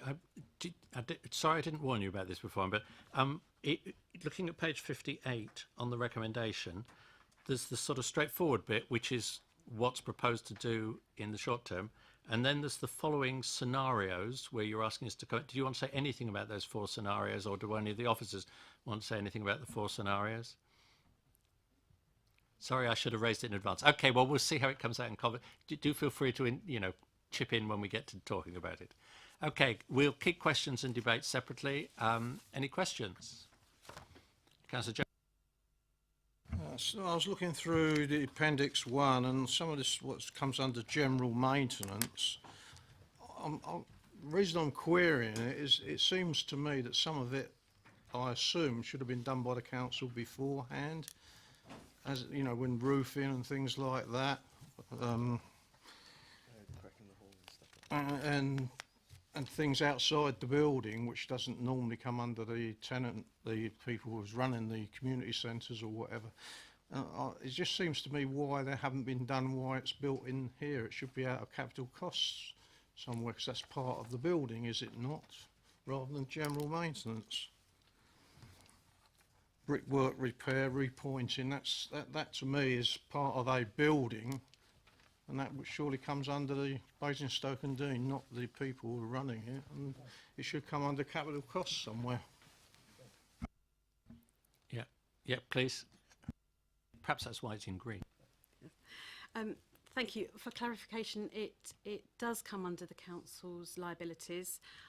Those items are reflected on page or under section 3.4 when the scope of the different funding streams are set out. So the landlord responsibilities does include those elements that have been identified as general maintenance.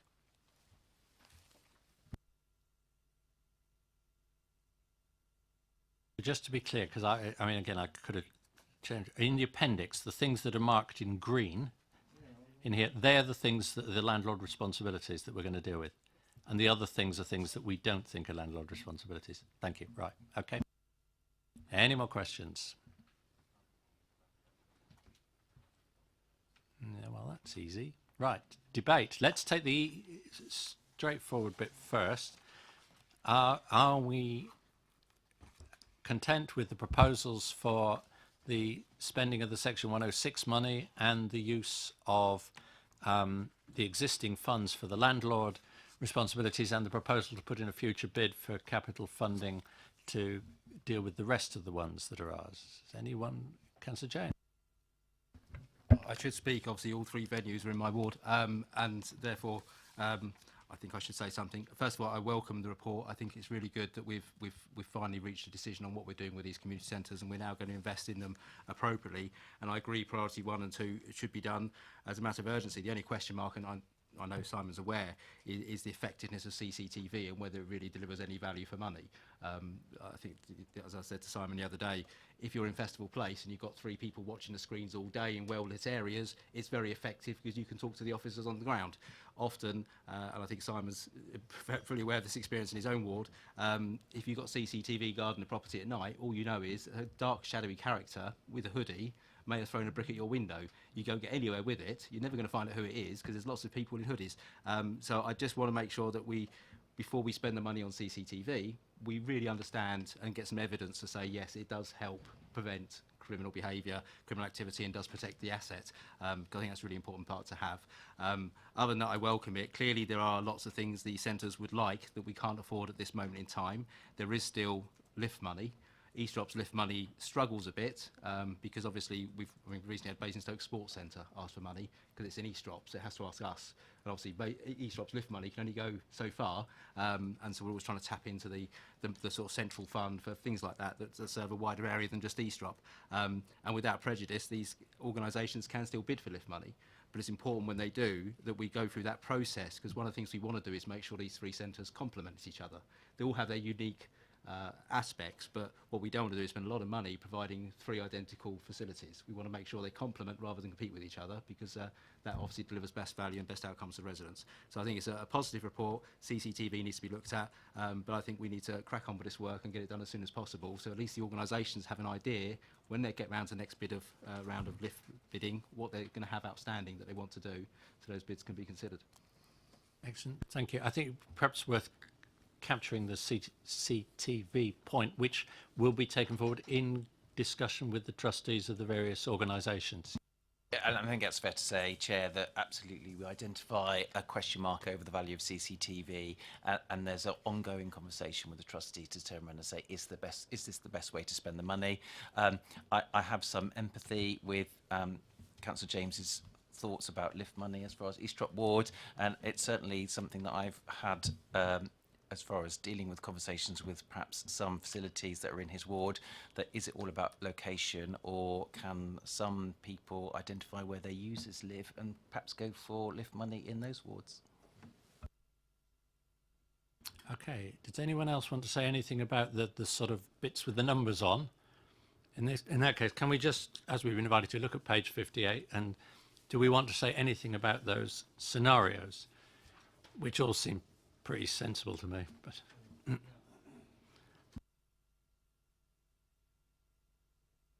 yep, do make a point. There's nothing actually in the report which says how frequently these buildings are used. Would any of the officers like to comment? Maybe I should have asked this earlier. You know, what is the contact that you have with the trustees of these buildings and the management of them?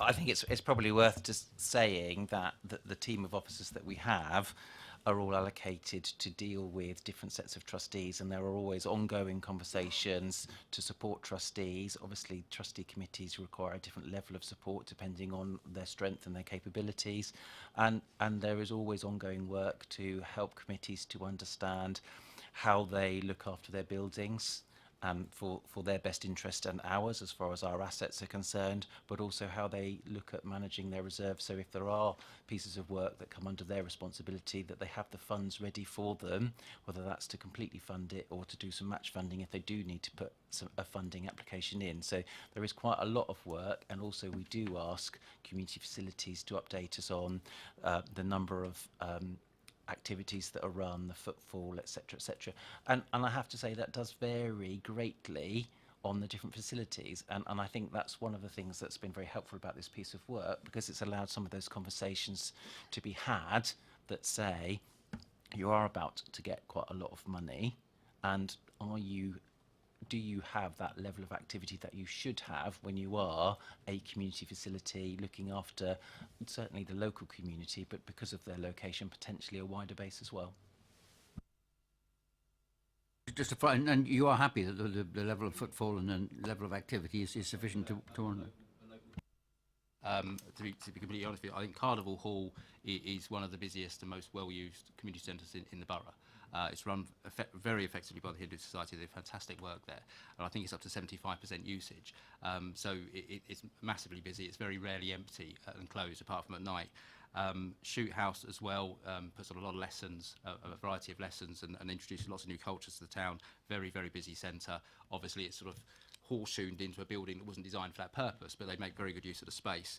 The Irish Centre is one where I went there recently, and the reason why we gave them lift funding is They're not as heavily used, but part of that is because the space is so far out of date, because nothing's happened for many, many years. There's a newer committee on board now. They're really keen to get the space used, but we're in that sort of difficult situation of if you don't provide usable space, it doesn't get used. So a lot of the improvements we're making about increasing the light with the lift funding is to get more light into the building with new windows, improve the heating systems and everything else to try and make sure it can be used. And they know, they're aware that the whole reason for that investment is so that the centre is well used, so then it can stand on its own 2 feet and sort of generate enough money to keep itself, a lot of the low-level maintenance stuff it's responsible for, that it can do so we don't step in again. So all 3 could be used, and 2 of them very much are. 1 just needs updating, and then it will be a very well-used centre. But there was no doubt when we had this before the committee before that they are very, there's a lot of support for these venues and a lot of very interesting things happen in them, because we had a lot of people come to talk to us about the different events that they're part of, that take part there. Councillor McCormick. Well, councillors given a better answer than I could ever hope to give on the high usage of these facilities. Councillor Jones. Are we, obviously you're going to be doing heating, are you looking at solar panels on some of these buildings? That's something we should be looking at on all community buildings, I would say, because it actually saves them money in the long term as well as anything else. I just wondered whether that would be one of the options going forward.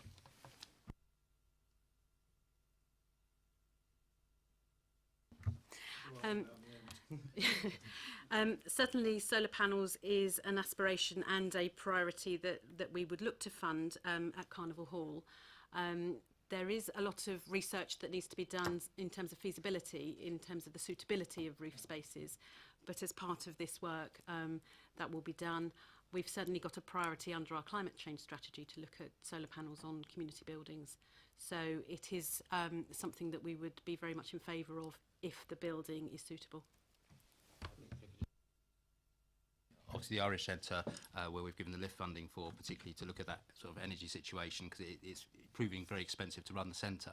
All the windows are single glazed at the moment, and that's part of the lift funding, is to change that, get them double glazed, and increase the natural light so they're not so reliant on other lights, and also improve the electrics of the building, because the building's that old and dated. Flat roof means solar panels aren't probably a win, but actually, as we all know, actually insulation is more important first step, and natural light is even more important, as very important as well. Those things have a greater impact than solar panels will, so that's the starting point, but we probably can't fit solar panels on the Irish Centre, but we'd never say never.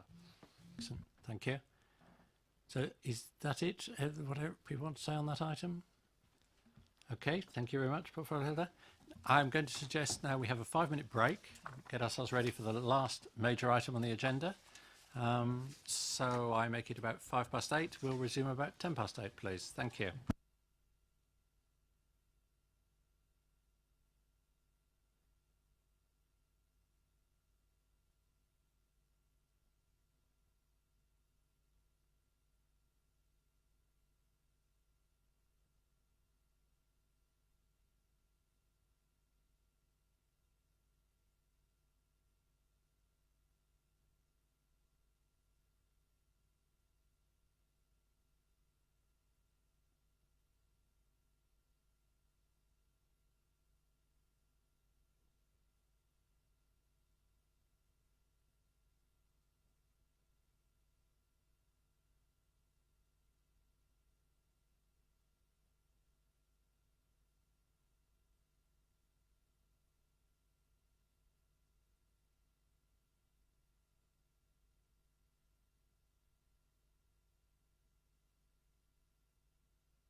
Okay, ladies and gentlemen, can we reassemble? Wait till everybody's in place.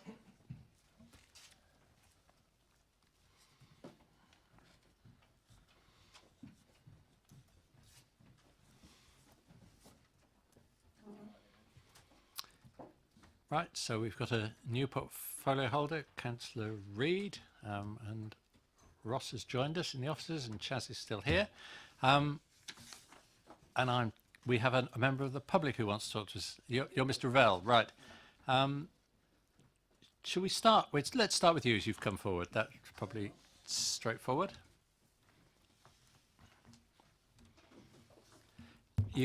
Hello. Yeah.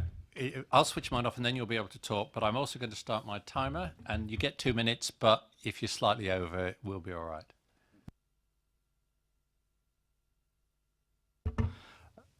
I shouldn't really be here at all. I don't want to be here. There used to be people who could do this, put the case of Basingstoke Live, keeping it free, keeping it local. I didn't want to have to do it, but there's nobody else. The Basingstoke Live Forum is not represented here.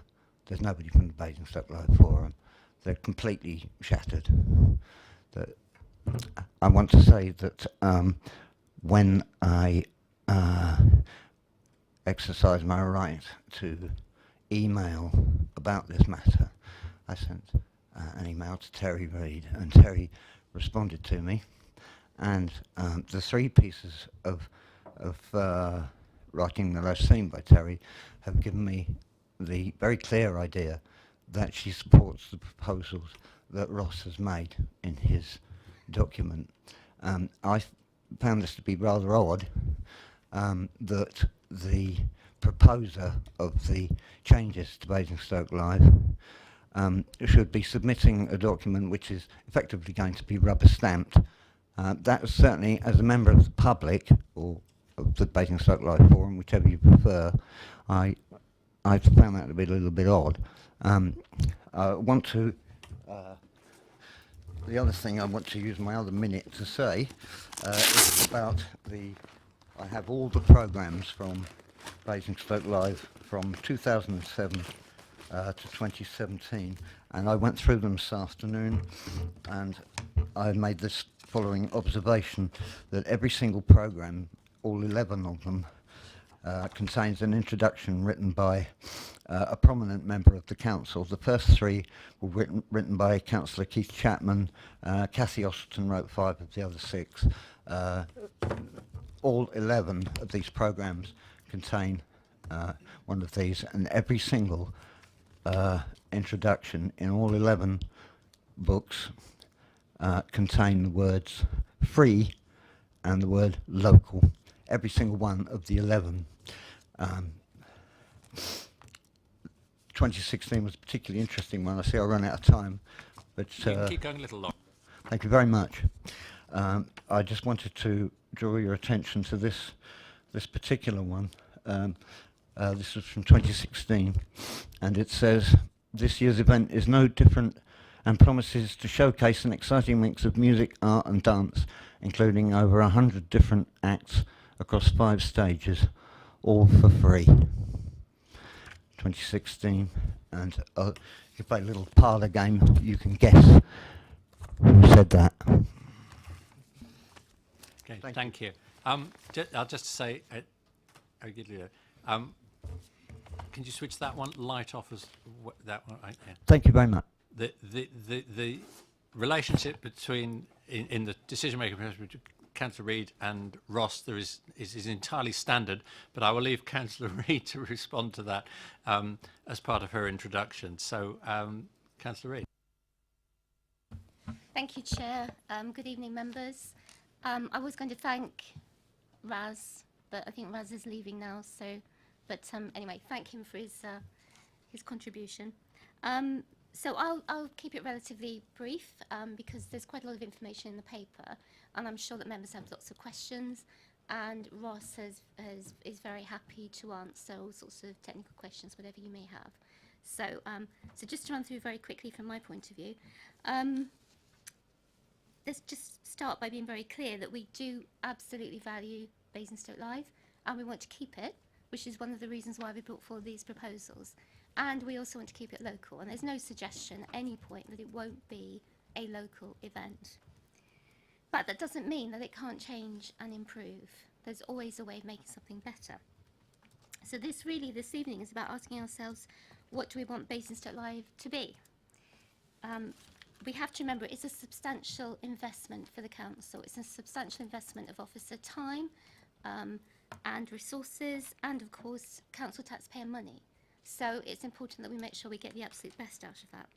And we want to ensure that the event is sustainable, that it can continue to attract high numbers of visitors, but also that it improves its offer and becomes more exciting and more inclusive. We want it to attract more visitors to the borough and also headline well-known acts. That would be amazing, wouldn't it, if we actually have some well-known acts who come along to Basingstoke Live, whilst keeping the local bands there as well. And also, we want it to generate sponsorship and outside investment, which is the one way of making sure it is sustainable, and then we can align it also with our cultural strategy. And it's important to note that we are not saying that we are charging for the event as is, the event as it happened last year. We're proposing charging for something better. People will get much more for their £10 ticket. It'll be improved, more exciting, and help to put Basingstoke on the map. And we know from our engagement with local residents, there is an expressed wish for more family-friendly events. So that's where we're looking particularly for the Sunday part of the event.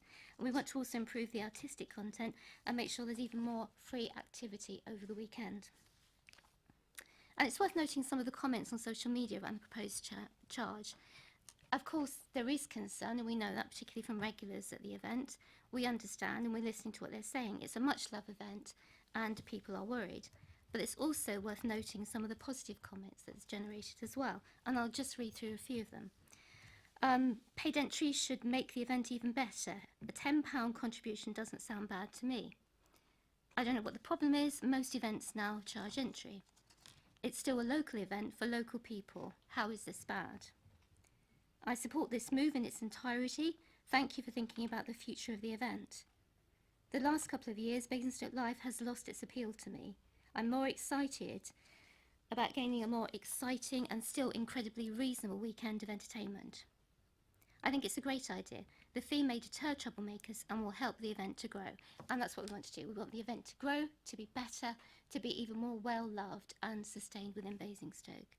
So I think that's probably me for the introduction. So if anyone has questions. Fine.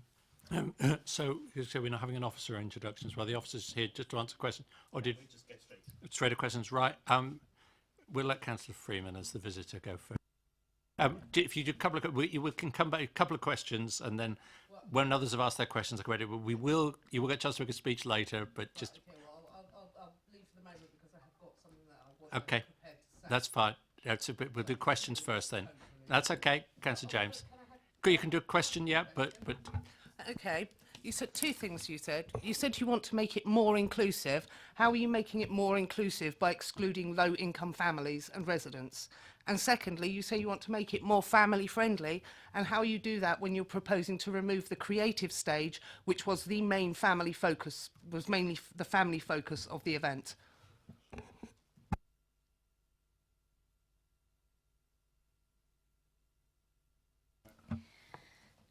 In terms of attracting more families and making it more family friendly and inclusive, we started that last year by introducing a whole load more activities for families.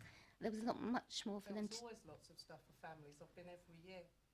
Sorry, you do have to let the portfolio answer. You will get a chance to speak, yep. I'm not quite used to the committee format, so excuse me.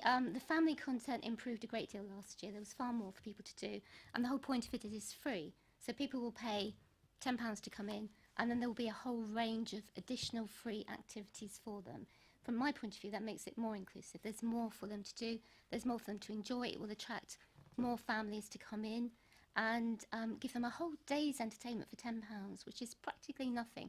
When you think about a cinema ticket now is more than £10. Almost anywhere that you go where you take a family, you'll pay more than that. But they'll come in here, they'll have the music, they'll have all sorts of things going on, all sorts of free activities. I mean, Ross, if you went, can actually go through some of the things that are planned. As I say, we had a lot more last year, but there'll be more again this year. I don't know whether Ross, you want to list some of the stuff that we might have. So we're working really closely with the Basingstoke Live Forum promoters to really look at what the activities are. And I think some of the things that have come to light so far have been things like children's raves, silent discos, more workshops. There's an opportunity to get a cube in that will have a musical playground. There'll be loads on offer, as well as dance performances from touring outdoor theatre companies, circus acts, storytelling and cabaret. And in the question was a mention of a specific stage that's not going to be there this year. Could you answer that, please? Yeah, sure.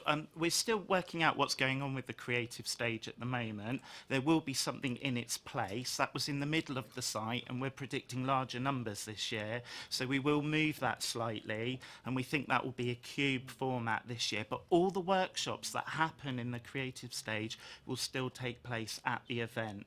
They will take place by different artists, and they will be varied, and they will cover a number of different art forms. Did you have a second question? Oh, there was two questions. Actually, was two questions. So we can come back if necessary. It's Councillor James next. Thank you, Terry and Ross. I've put two questions together because I think the answers will be fairly similar. The first one was last year we introduced ticketing, which I was a bit sceptical of. I never got my tickets anyway.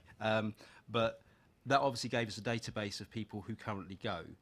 In terms of these changes, because I only found out sort of 8 days ago when the report came out, what survey was carried out with the people who went last year and supported the event, and what were their views? I think it's easy to get one or two views off a website, a Gazette website or Facebook or whatever, but actually the users, the people who actually go, what was their response to these proposals when we surveyed them? Now we can contact them. And the other thing is talk of a third day, and I'll get all very sort of war parochial. Talk of a third day. What survey was carried out with people who live near the site on how their views on a third day being added? So I'll just start with the evaluation process from last year.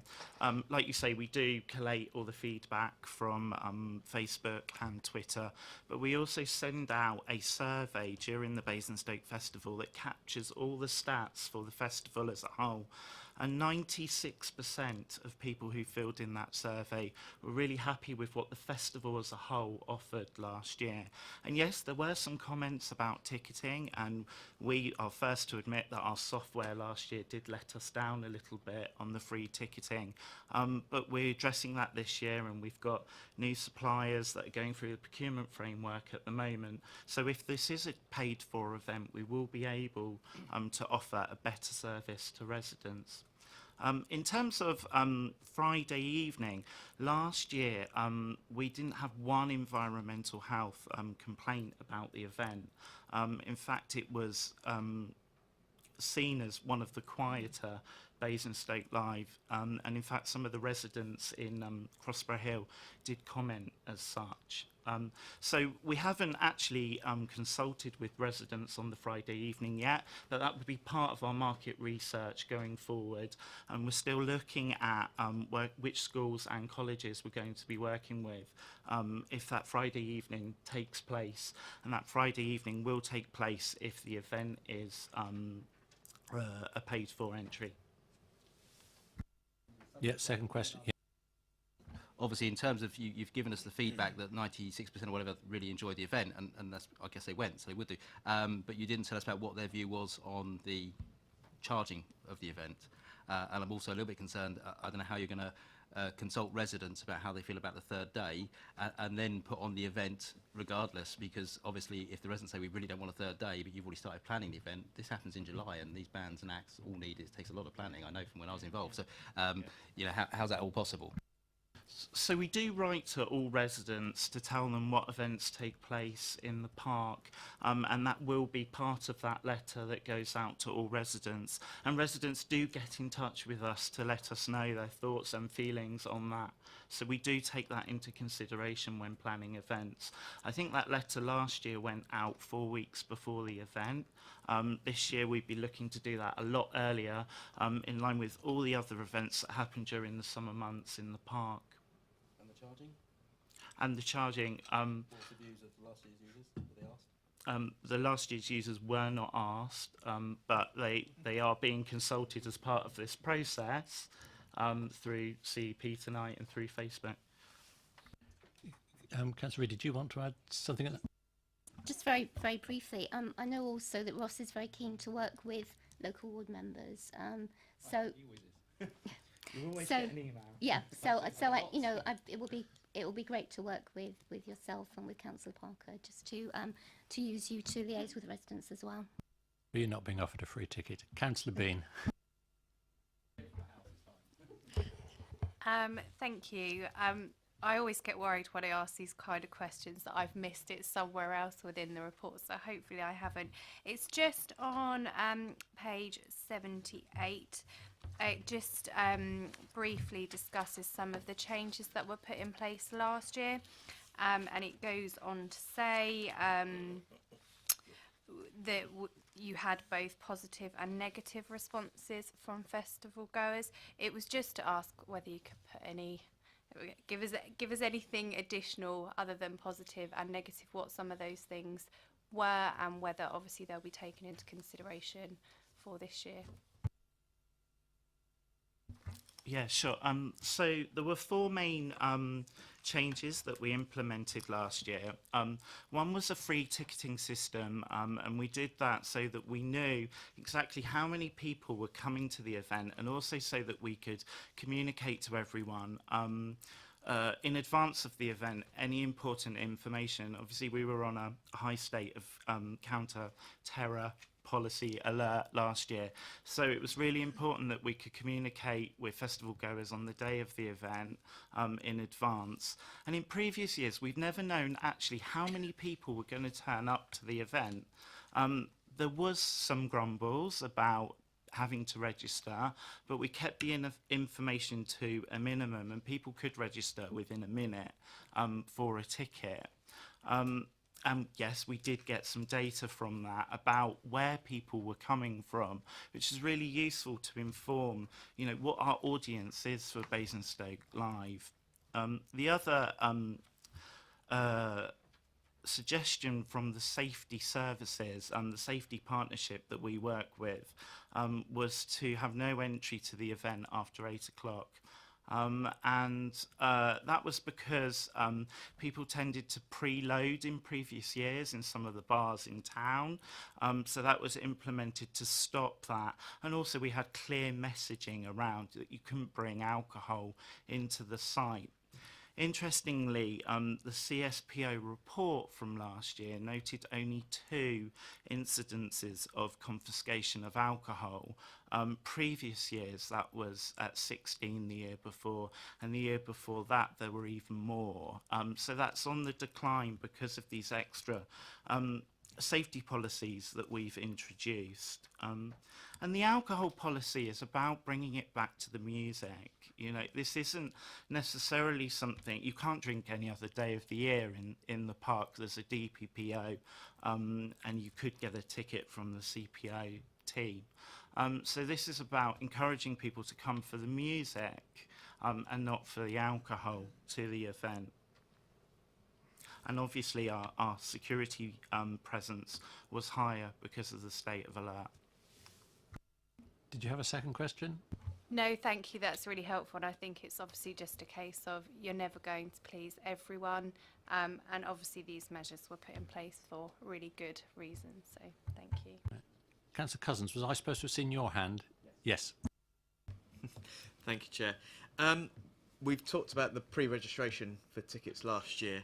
I can't see anywhere in the report where it says how many people actually pre-registered. Could you tell us how many pre-registered? And I think if I understand correctly, we didn't sell all the sell in inverted commas because it was free, all the pre-registered, they would be available on the day for uptake. Have you got those figures? And if so, could you tell us, please? I don't have those figures to hand at the moment, but what I do know is that we hit our maximum for Saturday, which was 30,000 tickets registered, and we hit that. So on Saturday, the system no longer processed any more tickets. Okay, and then looking at 2.9 in the report on page 81, this is where you had scoped out a total expected income against a total maximum income, And I suppose this is a direct question to the portfolio holder, which is if you do not meet the total expected income, and I'm talking under the total expected income, what does that put in your head for the future of Basingstoke Live for 2019 and beyond? I would say it doesn't put anything in my head for the future of Basingstoke Live. We have to try it next year and see how it goes and assess it. What we've done since Ross has been here and we've had our proper professional arts and events team is we've had Ross looking very carefully at how everything works, evolving a business plan, and therefore next year's will be part of that as well. We will do this, we will see how that works, we'll see what works and what doesn't, which is exactly what we've been doing over the last year and a half, and then take it from there. And then assess it. There is no sort of, you know, if this works, then we go to that. We want to evolve the event, we want to make it better. We feel that we need to introduce charging and we can make it better as a result of that. But we're not saying, well, if we don't hit this, then this won't happen. Right, thank you. I think that was two questions. One, Councillor Taylor. Thank you. There's obviously positive and negative feedback. I was kind of expecting to be engaged with people tonight, as we did with the air pollution issue, so I'm a little bit disappointed that we're not. Basingstoke Live Forum, we've obviously heard from Raz that they're completely shattered, and that's why they're not here. Obviously that's a concern, but I'm just wondering if that really is how you perceive it, because you're confident that you'll be able to carry on working with them and build any bridges that have fallen? The most important thing to say is that they are integral to the event, and they're very much looking forward to either option this year, and they're planning for both. And they have been busy out there, you know, flying the flag for the event and also programming and promoting the event for this year's festival, because we know it's going ahead. So they're busy promoting their stages, looking at what their offer could be based on both budgets, both artistic budgets, and all promoters are on board as far as I'm aware. I haven't had any emails to the contrary. No second question. Councillor Jones. Yeah, mine is, I was looking at the cost where you got 2.1, but there doesn't seem to be anywhere in there saying what the actual revenue well, not the revenue, what actually comes out for the rest of the town, because that is important. You know, I'll be honest with you, I'm against charging, I'll be perfectly honest, and I'll put my arguments forward later. But there's nothing saying how much money is being put through the town for the shops, top of the town in particular, because it is a bit dead up there other than in the evenings. What is happening up there? We've got no papers at all relating to that, and the idea should be that we're promoting Basingstoke, and there doesn't seem to be, oh, we're going to charge, that's the end of it, we're going to get bigger so more people come in. But what are they generating now under what we're doing? I'll just answer very quickly and then I'll let Ross fill in the details. But certainly the perception from the bars at the top of town was that generally Basingstoke Live was not necessarily a plus for them all the time. And what Ross has tried to do since he's been here is work with them to actually make them feel as if they can actually generate some revenue from it, they can be a part of it. It feels like a more, to use the word inclusive again, it feels like a more inclusive event that works with the traders at the top of town. So last year we had a couple of the main bars at the top of town come in and provide bar services. The plan is to do far more next year and engage with more. So I think if you'd kind of done a poll of traders at the top of town a couple of years ago, the reaction to Basingstoke Live may not have been brilliant. The idea is to make that link with them and make them feel that they are a part of it and they're actually getting something out of it. But I don't know if Ross has got something else. Just to say that there's a real opportunity there in terms of economic development, and certainly traditionally the bars are really quiet over the summer months, so this is a real way of supporting them further to really, you know, stay sustainable throughout that difficult period while people are away on their holidays. And some of the grumbles last year were about queues at the bars, so we know we need more. than we did last year. So there's a plan to have 7 bars this year. Now, at least 3 of them will be local bars as part of that economic development plan. The other real opportunity is to work with the bid. The bid is, now established and in place in the town centre, and there can be some real joined up thinking about how this event really works with the town centre. So we'll be working with the bid levy payers to really develop this event to support not just the bars, but some of the other businesses at the top of town. And you've probably seen in the report that we're also looking to really animate a sort of trail through the town of live music leading up to the event. And that started last year. We trialled that last year and it was really successful. So we want more of that certainly in the festival, in the build up to that, but also as part of the weekend. Just come back. Yep, second question. Yeah, well, basically, yeah, I agree with the bars, but there are restaurants, and it would be good when you do a report, and I'm not sort of judging you on it, but we would like to know what's, you give costs, and when we've had analysis before on other things we want in the town, they come out and say, they come out and actually tell us what extra or what they believe will be the earnings within the town because of that. And that should be part of this report, may I add. The other thing, just one more question on that, is on page 87. I just wondered what borough site rental costs £12,000 is as income. Is that the stalls or the... That's the income from the hire of council land throughout the year. So when we have a fun fair that comes to town, when we have a circus that comes to town, they pay to use the land, and the land they use the most is the War Memorial Park.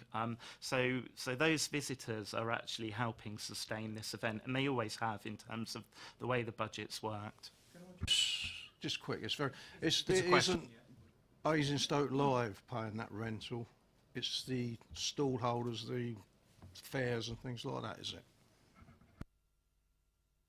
Yeah, in the appendix you can see the income breakdown, and certainly the MISC site rental comes from fun fairs and circuses that visit the town, but you can also see the breakdown of the income we get from traders during that that event, that weekend as well. Oh, I am a bit deaf, but yeah. Did you say that Basingstoke Live contributes to that £12,000 rental? No, that's from elsewhere in the borough. Okay, thank you. Now, is there anyone who hasn't asked a question who wants to ask a question? Councillor Frost. Thank you, Chair. Ross, I went to Basingstoke Live last year, and I have to say, I think one of the headliners on the Saturday night being a grunge or sort of rap artist wasn't exactly my cup of tea, and so we left. So I'm just interested, what brief have you given the promoters, to sort through the various headliners that we could possibly have, or have you not given any brief whatsoever? As it's a partnership working with the forum, it's a collective discussion. So it's not really for me to give them a brief. It's a collective discussion about, who's popular, what genre of music is fashionable. And traditionally, grime has been the most popular music style in Basingstoke, which is why we've always had a grime artist on the Saturday night. And similarly, we've always had a sort of 80s artist on the Sunday, because that's been incredibly popular. Within the constraints of the budgets, but it's not my decision. It's a collective decision. It's a decision the forum makes together. There are 6 promoters on the Basingstoke Live forum, and there usually is agreement about who should be where. There is also a variety of music at that headliner slot, because all those other stages also have different genres. So there is something for everyone, not just grime. Second question. You I don't don't have have to. a second, I just want to say thank you very much. I look forward to finding the non-grimed stage. Councillor Richards. Thank you, Chairman. I have to say I'm not familiar with these sort of events, and we're going to obviously be talking about whether they charge or not. For comparison purposes, I have no idea, but would you have any idea how much you charge for instance, if I go to Reading, or there's something on the Isle of Wight, I know as well. What are these sort of costs? The average festival is between £40 and £50, so £45 entry for the day.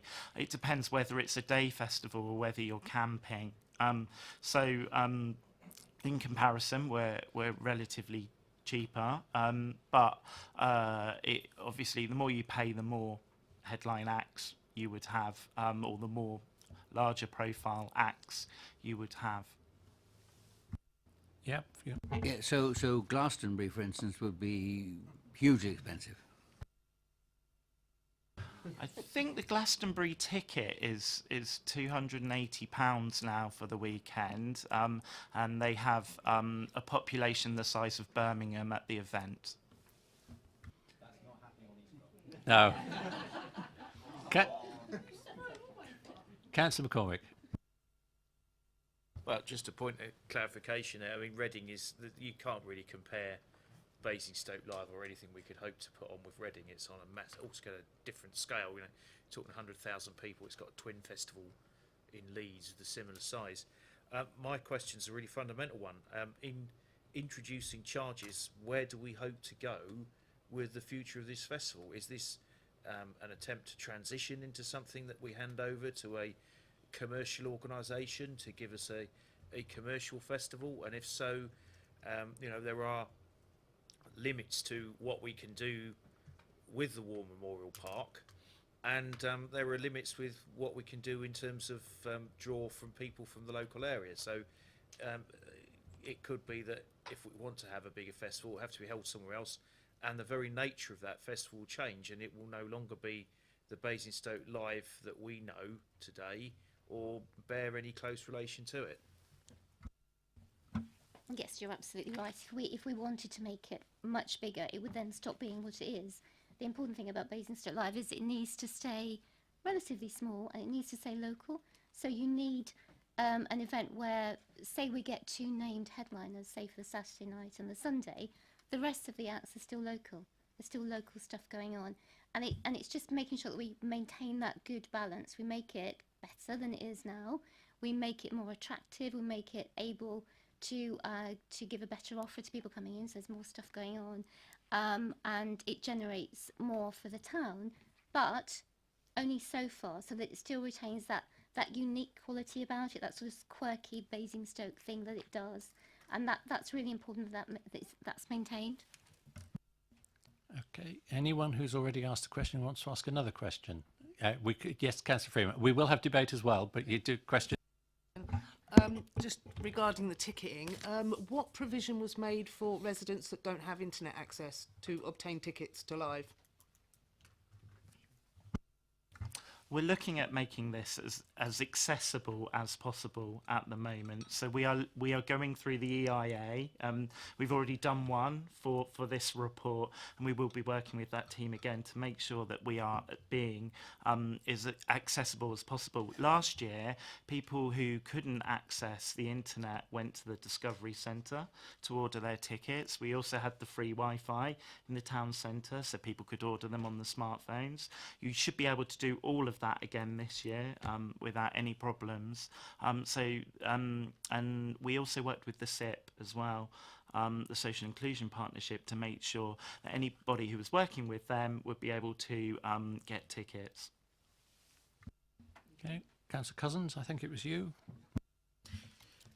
Thank you. It was a question that Councillor Freeman asked at the very beginning, but I don't think it was answered, so I want to bring it again.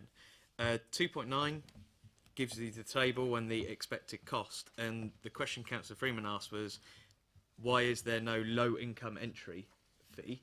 So just to expand that question further is, had we considered that? If we had considered it, why have we discounted it? And if we haven't discounted it, or we haven't even thought of it yet, will we go back to the drawing board, have a little look and see if that's actually a viable option that we should look to uptake?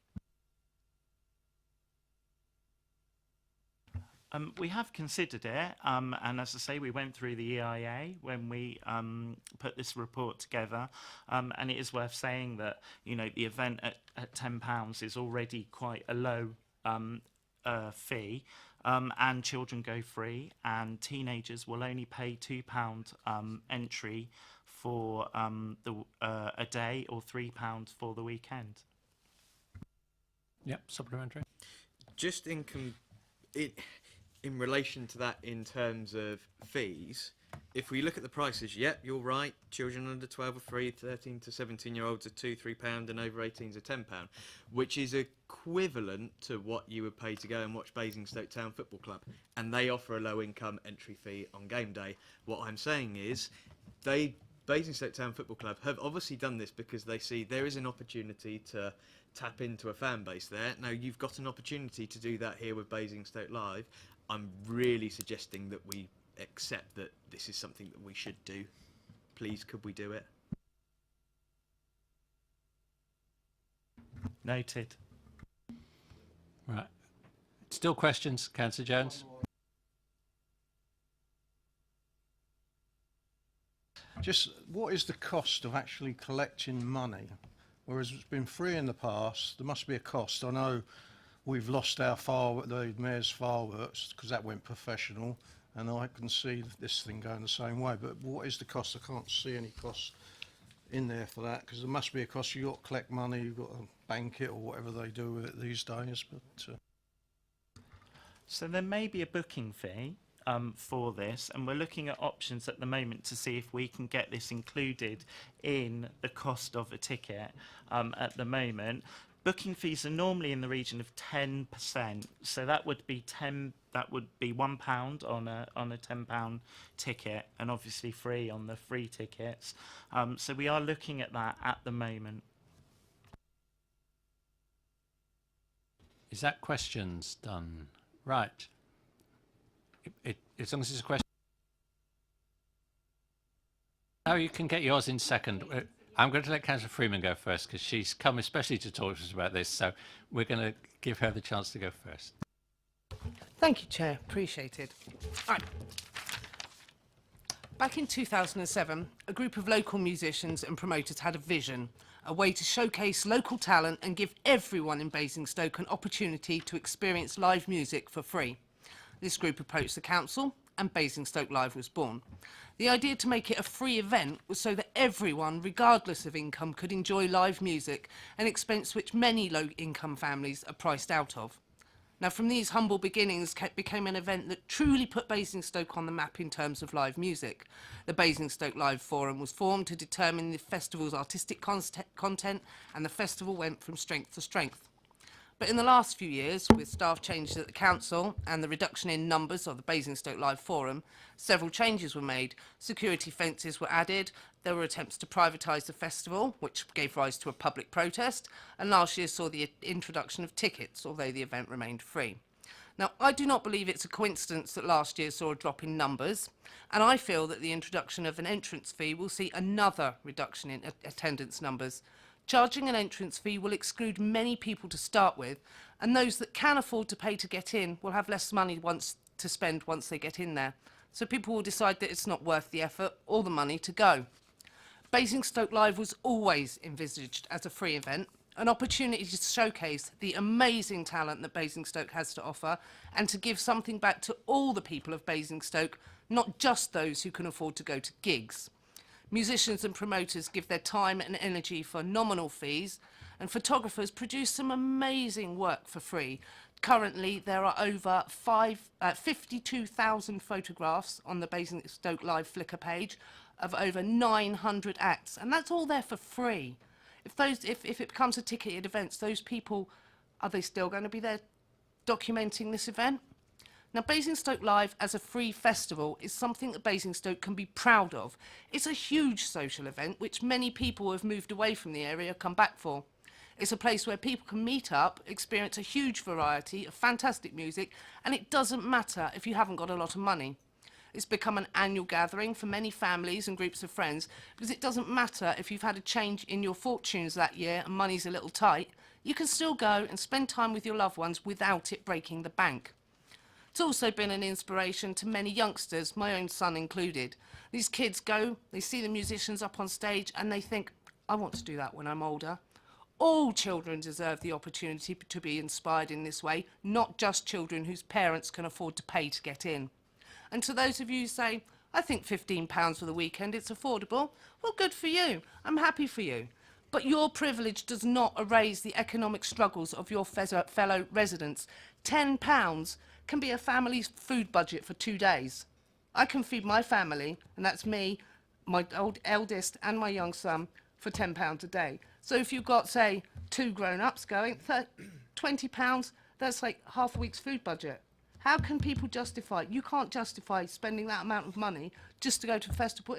If it's free, you can go in, you can enjoy yourself, the kids experience the music and whatever else is on offer for nothing. So Basingstoke Live is one of the best things Basingstoke has ever done. It's a huge, varied, 2-day free festival that really puts Basingstoke on the map of somewhere different, a council that gives back to its residents. If you introduce paid entry, Basingstoke Live becomes just another ticketed festival amongst hundreds of other paid-for festivals. Nothing remarkable, nothing different, same old, same old. A free festival really puts us on the map. Basingstoke Live was always envisaged as a free festival and should remain so because everyone, from the poorest homeless person to the richest resident, should have the opportunity to experience live music and the fantastic atmosphere that is Basingstoke Live. And that's why I believe it should remain a free event.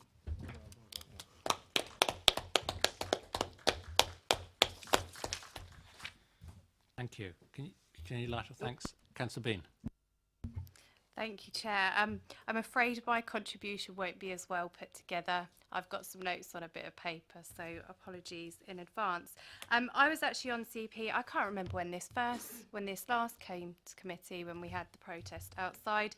I don't think my view has drastically changed since then in terms of the event, and obviously people paying for entry, whether that was something that we ran or it was someone else that ran that event for us. Just trying to think where to start here. The very first comment I think that you made, Councillor Freeman, just around the event being family friendly or losing that element. I used to go each year, I would say for the last 2 to 3, and I have children ranging from 10 to 4. I've not been in the last few years. I think for me the event's it's lost something over time, and personally for me, and I'm sure is the case for a number of others in my position, the ticketing and the paying for the event and then what that will offer would actually entice me back as opposed to prevent me from going in the future. So I don't take the argument on it not being family friendly, because I don't think that's for you to comment on what my income is. I would just say that there. We have talked about the ticket pricing and those on a lower income. I can only imagine that to administer something like that would be, it wouldn't be a small cost to do so. So I can't see how you could administer something like that simply without that then having an impact on the amount that you need to pay to get in, unless I'm missing something. And also, and you've just touched on income, somebody could be on a higher income, but that doesn't mean that they have any more disposable income than someone that's on a low income. So sometimes yes, you can differentiate between the two, but it doesn't mean that one person has any more money available to them than someone else. So I don't think we should forget that either. The point was made that it's very rare to get a free event. It's absolutely true. Anywhere I go these days, there's no expectation that I'm not going to have to part with some money. As sadly, that is just the way things are. Things cost money. The point was made about £10 and it's a lot of money. I totally accept to some people that will be a lot of money, but even to go swimming for me and my husband, accepting the children are free, that costs us over £10. That's not taking into account the fuel to get to where the swimming pool is and the parking. So £10 to me is still absolutely reasonable given all the other activities that if you want to go and do, you do have to pay for. And I think just probably finally, even speaking to some of the visitors we had here this evening, they weren't here for this paper, they were totally in favour for the charging of the event, and that's just, they are the people that we represent. They weren't here for this paper, but that was their view. And there is not one single person that I have spoken to that is against us charging for Basingstoke Live. Maybe it's the people I'm speaking to, but I think we need to be representative of all the people that we represent, and although your argument may be that we shouldn't be charging and residents don't feel that way, that's not the representation that I'm getting from the people that I speak to. So we do have to be balanced. And finally, just because I've made a note on here, but the point that's made in the report on 2.11 around if we generate a surplus, what we would do with that money, just to say that as I was reading, I think that's a good idea. Obviously, just retaining that money and using it for something great. I'm just going to check I haven't got anything else here that I'm missing. But no, I'm totally for the charging, and I hope to see Basingstoke Live evolve over the coming years. Thank you. Thank you. Councillor Cousins. Thank you, Chair. Yeah, I remember when we went through this whole rigmarole back in 2012, 2013, where December 15 we last did it. Oh wow, it was 2012 where the quote, "It's a victim of its own success," was put forward for the reason of scrapping Basingstoke Live in its entirety. We managed to save it then, and we managed to progress it and push it forward. I think at the back of my head, I always knew this day would finally come, that we would be edging towards the door of ticketing and charging people to enter it. And as I said back in 2012, and I still maintain the same position, we shouldn't be charging for this event. The fact that having a free music event like this is rare is a good thing, and something that we should embrace and something that we should champion, and that we should look to evolve. I completely agree with Councillor Reid saying we should look to improve the event year on year on year on year on year. Completely agree with that. Completely agree with that sentiment in its entirety. But I think we can still do that and still maintain its free element and free entry. You may disagree with me, portfolio holder, but it's something that I think we can do. And indeed, we've had one representation from the forum who quite clearly was not overly impressed or okay, if he's not a member of the forum, I take that back, but you had someone who was very quite clearly passionate about their particular stance. And indeed, I am a little bit upset that the forum weren't here, so they could give us their honest opinion in terms of where they were in that. And it's something that I may pick up after the event, because ultimately they are the lifeblood of all of this. They are the ones who do a hell of a lot of the legwork in all of this, in bringing this all together. And if there is a fundamental stumbling block that says we can't, the whole atmosphere changes to the effect of they could down tools if they really wanted to, and said, this changes the ethos that we signed up to back in 2007. What does that mean for it going forward? As I said, Chair, I think we should be keeping it free. I encourage all members to keep it free, but I'm interested to hear the views of members opposite. Right, for that, I will alternate the views. So the next one on this side I've got is Councillor Taylor.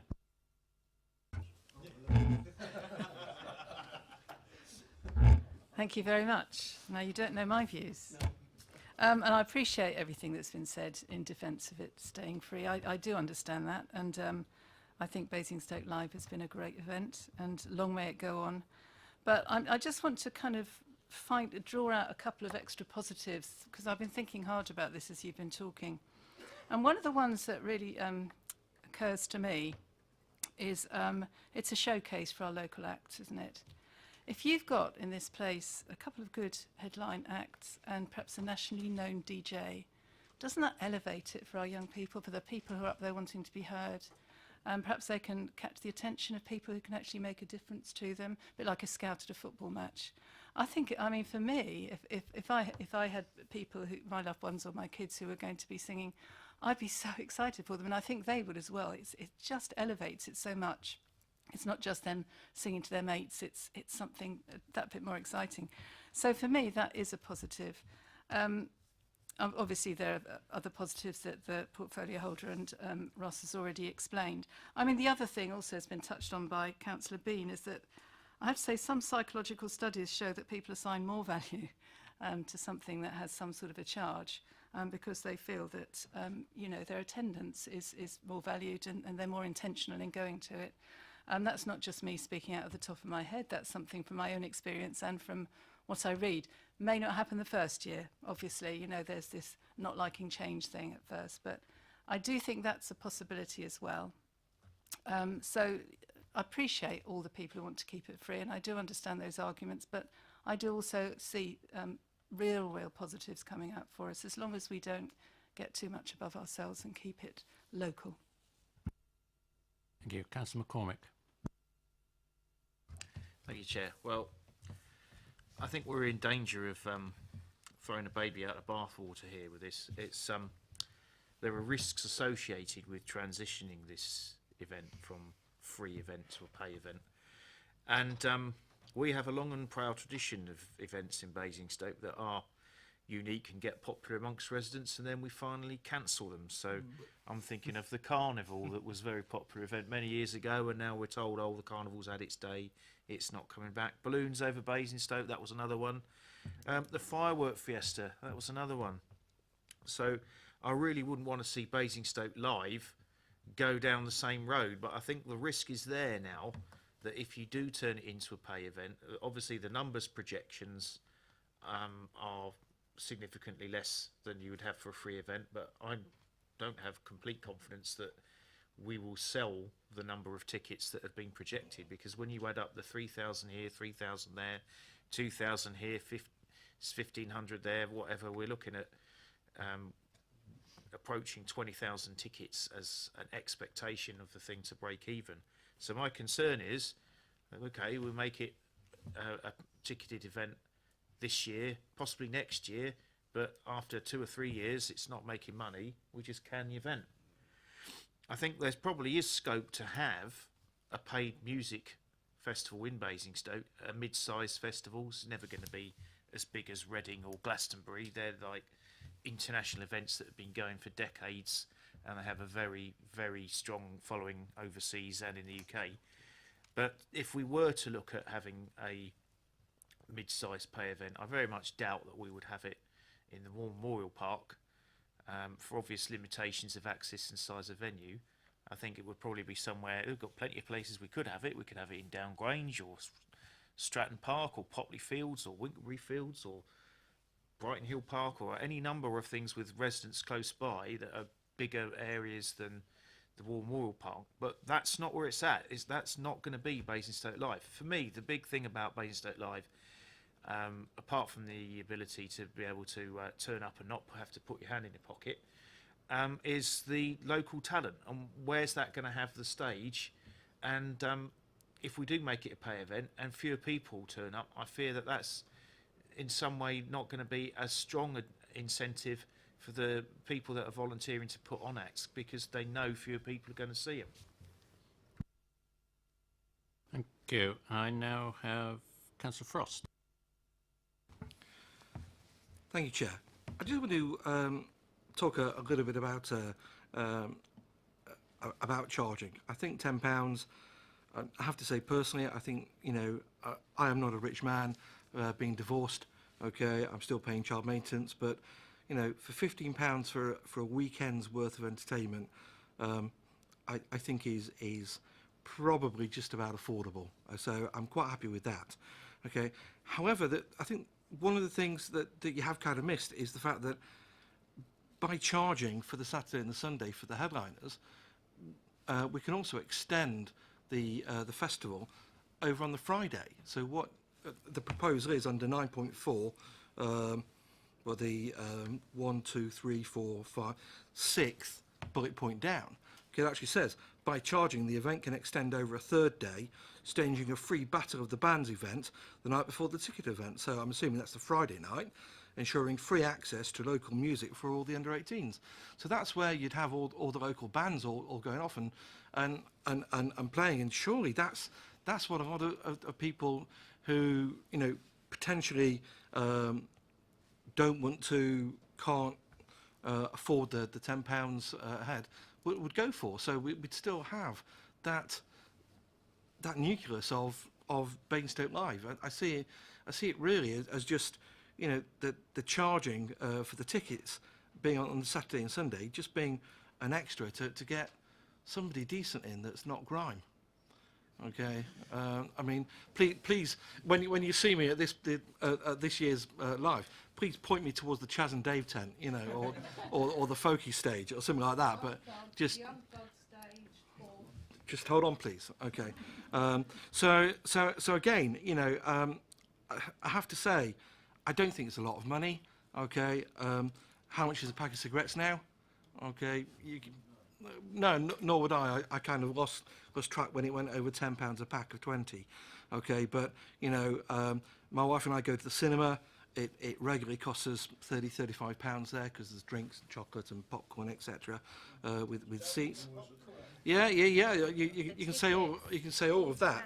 Okay, and you know, sometimes we've been to the bingo and it's cost us quite a lot of money there as well. Okay, so £10 or £15 the weekend. You know, for seeing, you know, or for the chance of seeing some decent headliners, you know, I think is worth it. Thank you. Councillor Jones. Well, as I said before, I am opposed to charging, but when I look at this, I find it quite funny, really, in a way, sad. 13 to 17-year-olds you start paying. They're the age group we've been trying to get hold of in this council for years. Trying to, you know, the day of the youth clubs and things like that have long gone. And something like this, now we're going to charge. They're not going to pay. They don't work.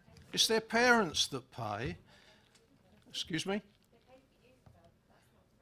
That's why they don't go, you see. Yeah. Sorry. But, you're being that's naughty. why they don't go. That's the trouble. But the truth is, that's the age group we want to catch, so they don't go off on their merry hanging about corners and things like that. And we should be giving them free up to 18 anyway. But why, you know, we talk about headliners. We've got the Anvil, we've got the Haymarket. If you want to see a top-end group or something, get it booked in there. Most of our, I've been on about it for years, most of our people can't afford it because we don't give concessions for people. Perhaps we should have been looking, before we start charging, give concessions to people or the youngsters of Basingstoke so they can go into all these places. But we seem to avoid that, so they get a discount, so people coming from outside Basingstoke pay the full price and people in Basingstoke pay a minor price. But in the park, as far as I'm concerned, there should be no charging. Every time we try to charge for anything in this town, when it's with that park, it lasts a few years and it disappears. We've had some great things in this town, and over the years they've gradually disappeared.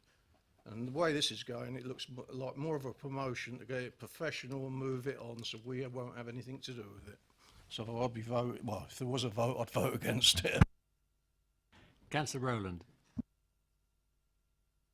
Thank you, Chair. I'd just like to say in my professional life, I've been responsible for doing many large events with thousands and thousands of people coming to them, with ranging from professional IT people down to school children.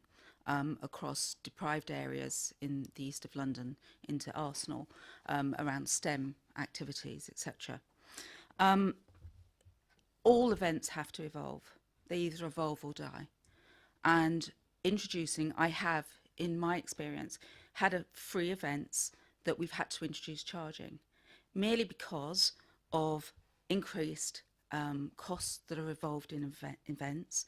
But also, as my councillor on my right said, it's actually putting a value onto it and taking an event where people accepted it for free and put a small charge on it, but enhance the event, put on more activities, actually increased, not in the first year, but in the second, third and fourth year, increased the attendance.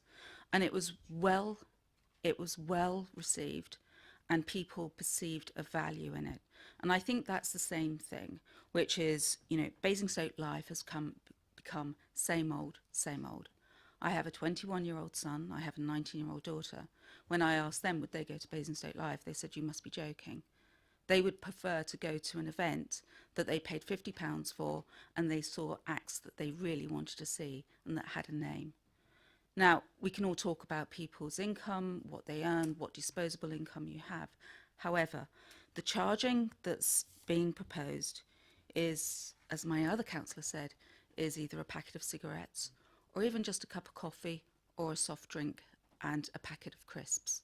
I don't think that this is a way of stopping Basingstoke Live being an event that is still maintained within the council.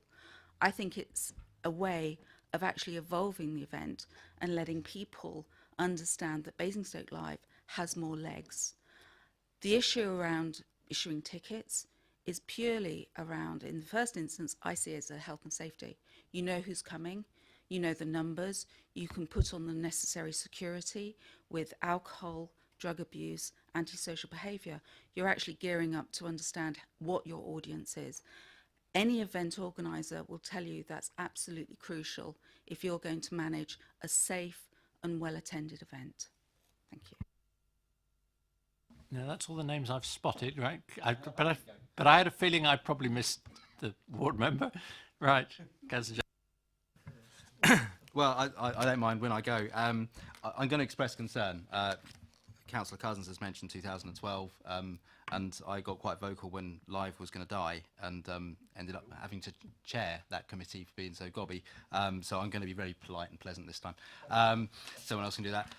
But what was interesting, we had lots of conversations at that time, and certainly things like the fencing, and I think to a certain extent the ticketing does make a sense, you know, from the conversations I had with the police back in 2012 about their concerns about managing the event. I'll certainly confirm my conversations with the top of town. They're not particularly excited about Basingstoke Live because there's much extra footfall that might go through. Also, Friday, Saturday night, they're not in the bars, they're in Basingstoke Live. So actually for them, it's probably been one of the weaker events and doesn't have a major economic positive impact on the top of the town anyway. So they're not going to be too fussed. They might be fussed if it's extended by a third day, of course, because that's another day of trade where their trade may go down. What concerns me most is we haven't consulted residents, so we don't know what local residents feel about having that noise. Now, most of my residents are quite happy with Basingstoke Live. They know when it's coming. It's a weekend. Some book to go away for the weekend. Some just buy earplugs for the weekend. And a lot of them, and including some people you wouldn't expect to, go over and love it and enjoy it and have a fantastic time. So they're quite used to it. How they feel about third night, none of us know. And we should know, but I only found out about this 8 days ago. The event's in 6 months' time. So I'm a bit puzzled why this didn't come out. We had the event in July last year. We then review the event. We come back here. We look in October at some of the ways in which we can change the event. And I totally accept you've got to evolve the event, and that's always been understood. The event will evolve. But introducing pricing is a massive thing. It completely changes the dynamic of the event. One of the risks we had last time when we looked at charging for the event, and I think at that point it was a budget issue was among the things that we were looking at, is a lot of people give a lot of free time, or certainly kind of do the work they do on mates rates. They don't, I mean, people like the drum runners don't do Basingstoke Live for the same kind of price they'd charge someone else because they accept it's a free community event, and so they price it accordingly.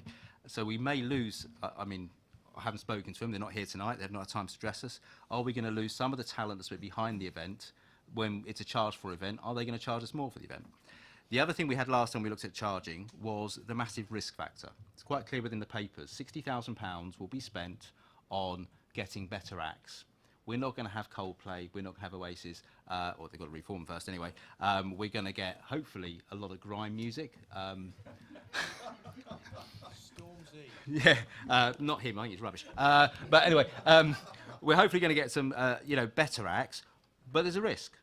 That's based on the ticket sales. If the ticket sales fall flat, we are now taking that entire risk, because we've got to book the acts. You can't cancel them at the drop of a hat to say actually ticket sales aren't as good. So there is some mention of financial risk, but they've got no risks in amber and red. Obviously there is a financial risk that we don't sell the number of tickets that we should do. So I'm thinking, are we making the right decision? And of course, we've already mentioned all the people who came last year, we've got their email addresses, they all sign up for tickets online or virtually online, and we haven't really done any decent survey. We've got some anecdotal evidence from people Councillor Bean's spoken to and Councillor Freeman's spoken to with different views about charging. I'd like to get a bigger view about those who go to the festival, about what the impact is. In my view, bear in mind we've got 6 months before the event actually happens, and the amount of planning that goes into the event, we have to very quickly make a decision on what 2018 looks like, because we've got to decide in the next couple of weeks, because the bands we might want to book will book somewhere else if it's uncertainty. I would suggest that this idea has some mileage, it's worth exploring, but we shouldn't be rushing into changing the event until we've had a better consultation with all those concerned, particularly the 30,000 people who turn up, because there's a risk we have only 3,000 turn up. I don't know why the rush is. I think maybe we should be a bit more realistic and say 2018 is going to be as it is, as current setup, a free event, and then we use that event to actually do some more sort of customer feedback, some more surveys, understand from those who are organising the festival and those who use the festival, how do they feel about the charges? We've heard already tonight about whether there should be subsidies to students or to people on low incomes. We haven't explored it yet. We've got very little time to explore it. So I think there might be some mileage in changing Basingstoke Live. I think before we looked at saying there'd be one free night, but effectively there'd be a paid-for night, which would pay for the stage and sound equipment. The following night, everything's free because the stage is already there and the fencing's already there. Again, we could explore that. I think we're rushing into a defined answer without the proper consultation with everybody. So I wouldn't support this move tonight. I'd love it to stay as a free event, or at least mostly free, certainly at least one night free and not an extra night necessarily, because my residents may have a different view. But I think that's going to take a bit of time to think about. There's lots of sensitivity about Basingstoke Live, and we've got a paper 8 days ago telling us that it's all going to change. And that's too short notice. And I think we can take time, we can reflect. The budget's already there for this year. We can run this year as a free event and then explore with a bit more thought and consideration how we then take the event to the next level. What that next level is, I don't know. I don't particularly want an increase in numbers because we haven't got the traffic capacity to deal with more numbers. And I don't particularly want to charge for. But yes, the event may have to evolve and improve because some people have said it's got stale and bored. A lot of people still love it. But only we're going to find out by having a survey and really understanding how people would react to this. So maybe we should use this template as a questionnaire to go out in 2018. What if 2019 looked like this? How interested would you be? And including asking my residents, which I'll do myself, but I just need a bit more time to do it. Thank you. Now, that is a point that didn't come out in questions, which is whether we could defer it. So I'm just going to invite you or Ross to answer that question. Briefly, no. No, just can may I finish? Thank you. Just to be absolutely clear here, we're talking as if this has been worked up on the back of an envelope in the last 2 weeks. That is not what's happened. We have a professional arts and events team that have been in place for almost 2 years now. They have spent that time assessing what happens at Basingstoke Live, looking carefully at what happens, looking carefully at the audience and the demographics, looking at the outcomes. They have looked very carefully at this. This isn't something which has just sprung to life now and we just plonk it in front of councillors and say, you've got to make a decision quickly. This has evolved over the period of time while Ross and his team have been carefully looking at what happens at Basingstoke Live and the best way forward. If we don't make a decision, then the risk is that every year Basingstoke Live will go down. The costs increase every year and it's a huge amount of taxpayers' money. And believe me, there are pressures, certainly within and without the council, not to do it at all because of the amount of money it costs and because you are appealing to a certain small group of people that come and attend it. So we need to make it different and better, justify the huge amount of money that we spend on it. And the only way we can do that is by charging. I completely understand people's concerns, but I also completely respect Ross's professionalism. And let's be clear, Basingstoke Live is not run by drum runners. The Basingstoke Live Forum book the acts. The actual infrastructure is paid for and delivered by the council. It's the council who delivers it. It's the council who lay on the security. It's council staff who are there running it. It is not something that just happens. It's a huge resource from us, and it's really important that we make the right decision so that we are being careful with taxpayers' money, but we are also making sure that the event gets better. And if we just bat it into the long grass again, and we say we'll spend another year with Ross assessing it, which he's already been doing, and we then have to go up to some kind of major consultation, we will never make a decision. We do this so often here. We need to make a decision. We need to say this is the right thing to do, and let's do it. Let's make this a better event. Let's make it sustainable, and let's go ahead. Thank you. Wait a minute. I think the only councillor who hasn't spoken is Councillor Richards. I don't know whether you want a chance to speak. You don't have to, but I did put my hand up. fine. So I'm the last to speak, and I haven't much of a point to make. You're the last to speak for the first time. Oh, so the last to speak for the first time. Thank you, Chairman. And I haven't a great deal to say. I've listened interestedly enough in all of this, but I wanted to pick up on one point that was made over here, and that was about youth centres. In Tadley, we opened our new youth centre called The Point 18 months ago. I do 1 day a week on that as a volunteer. The children who come in are aged between 11 and 17, and they pay £1 for each time they come. So that's £1 a night. And we have coming up to 180 members now. So, you know, I mean, I look at things like that, and in Tadley, it's not a particularly wealthy part of the world, but we certainly get good custom. Now, it's 25 minutes past 9.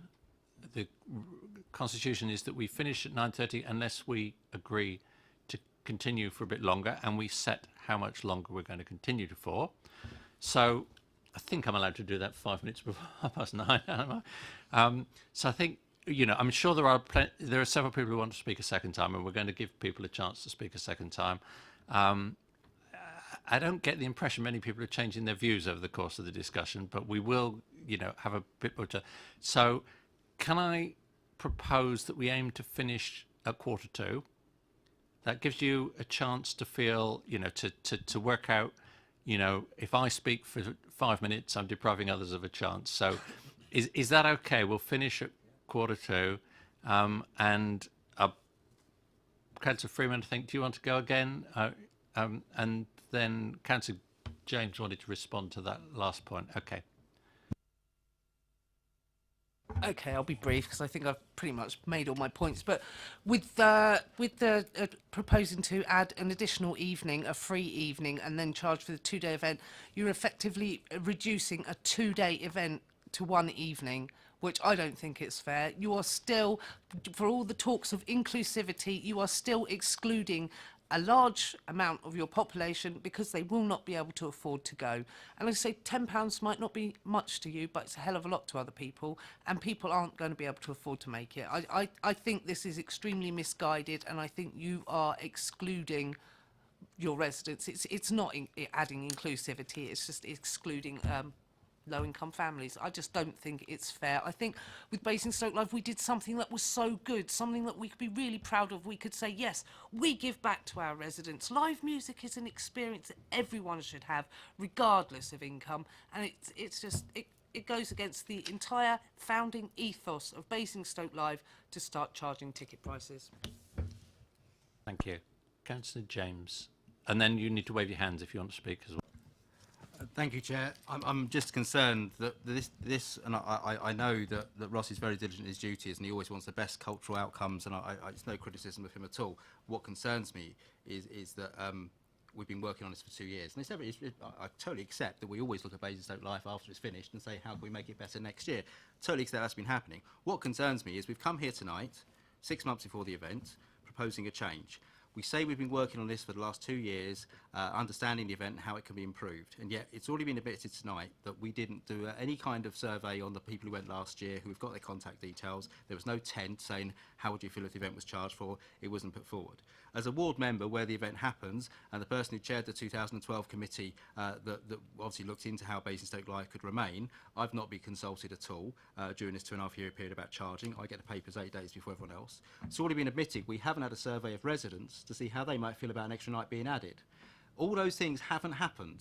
So I find it very difficult to believe that this decision was made certainly 2 years ago. I get all the analysis was done 2 years ago, but it's a nonsense to suggest that we've put a lot of thought into this and this is the best outcome, because we haven't spoken to the people who go to it, the people who live near it, or the person who represents the ward where it happens. I'm not sure Jack had any prior knowledge. He certainly sat on the committee with me every night and we had our discussions with the police, and that's the next thing that worries me. If we haven't spoken to the ward member, we haven't spoken to the residents, we haven't spoken to the people who actually use it, have we spoken to the police about the third day? I'm sure we have the third night. I hope we have, and I hope we've got staff to cover it. But it seems an awful lot has not happened yet. And with such a big event, with so many people, I know it's a small number, 30,000 is obviously a very small number. I don't know how it compares to the membership of Basingstoke Conservative Party, but 30,000 is obviously a small number.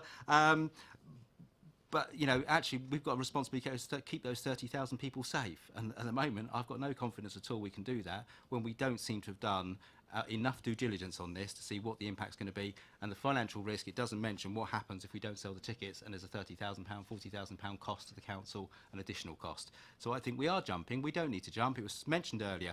We have got, the event organisers are working on 2 potential events, one in the charging regime, one as a as-is event, so we can carry on the as-is approach. And then we can come back next year, and I'm totally signed up to Basingstoke Live evolving and improving. We don't bury this in the long grass. It should stay there because we've got to make sure we keep rejuvenating the event and improving it in some way every year. But why this year just seems to be very short notice, not properly considered, not properly thought out, and not having contact with my residents. I'm here to represent them, and they haven't been spoken to, and they've got to live with it, potentially for 3 nights, and I think that's outrageous. Thank you. Anyone else? Right. We don't normally take votes in this committee, and I can normally say I think there's a consensus around, but there isn't. I mean, I think everyone on this side, I haven't spoken, but I would endorse the view that this is the right thing to go with. I think everyone on this side has expressed a view in support, and I'm sure everyone on this side has expressed a view against. Against doing it this year. Thank you. Yeah. And I'm not sure we can do more than just minute that the committee was, the portfolio has heard the views of the committee, which is what we were asked to give, and there was no consensus on the way forward. I don't even think we need to say that one side was marginally bigger than the other, because it's just political numbers. Yes, Councillor Richard. Councillor Cousins did make a point about what goes on at Basingstoke Football Club and allowing some sort of lower cost entry. Yeah, whatever. I have no idea how that works, but Ross, you did sort of nod your head at that point. I don't know whether that's going to be taken up. Just to put that in the conclusion of the meeting. One of you, are you going to look at that further? Yeah, we'll certainly review the concessions element to the event to see if it's possible. Fine, we'll put that in the minutes. That's a positive. Because that seems to be the main concern, is that the people who really can't afford it. Is that okay for that, folks? Okay, we've finished that item. Yeah, go on, Councillor Jones. Put in it, as a committee, we're all in favour of Basingstoke Live, because I haven't heard anybody speak out against it. Thank you, It's Father. just the fact Thank you. that Yes. Further to charging. what we've said, we will add that, you know, we all endorse the importance of Basingstoke Live continuing and improving. I think on all sides we want it to improve. Is that okay? Yep, thank you. Keeping me on my toes. Right, so very finally, thank you, portfolio holder and officers. Very finally, we have the work programme, which is brief at the moment because we're getting to the end of a calendar year, and who knows which of us will be on this committee next year. So it seems to change every year. So on page 89, we have 2 reports scheduled for next month. No change in that as far as I know. And to be timetabled, 2 items relating to waste and recycling, which will come back once the new contract is in place and has bedded down enough for the officers to have time to bring those reports back to us, but potentially July sort of time. Is that okay then to conclude the meeting? Actually, we didn't need to extend it very much at 9:33. Thank you very much.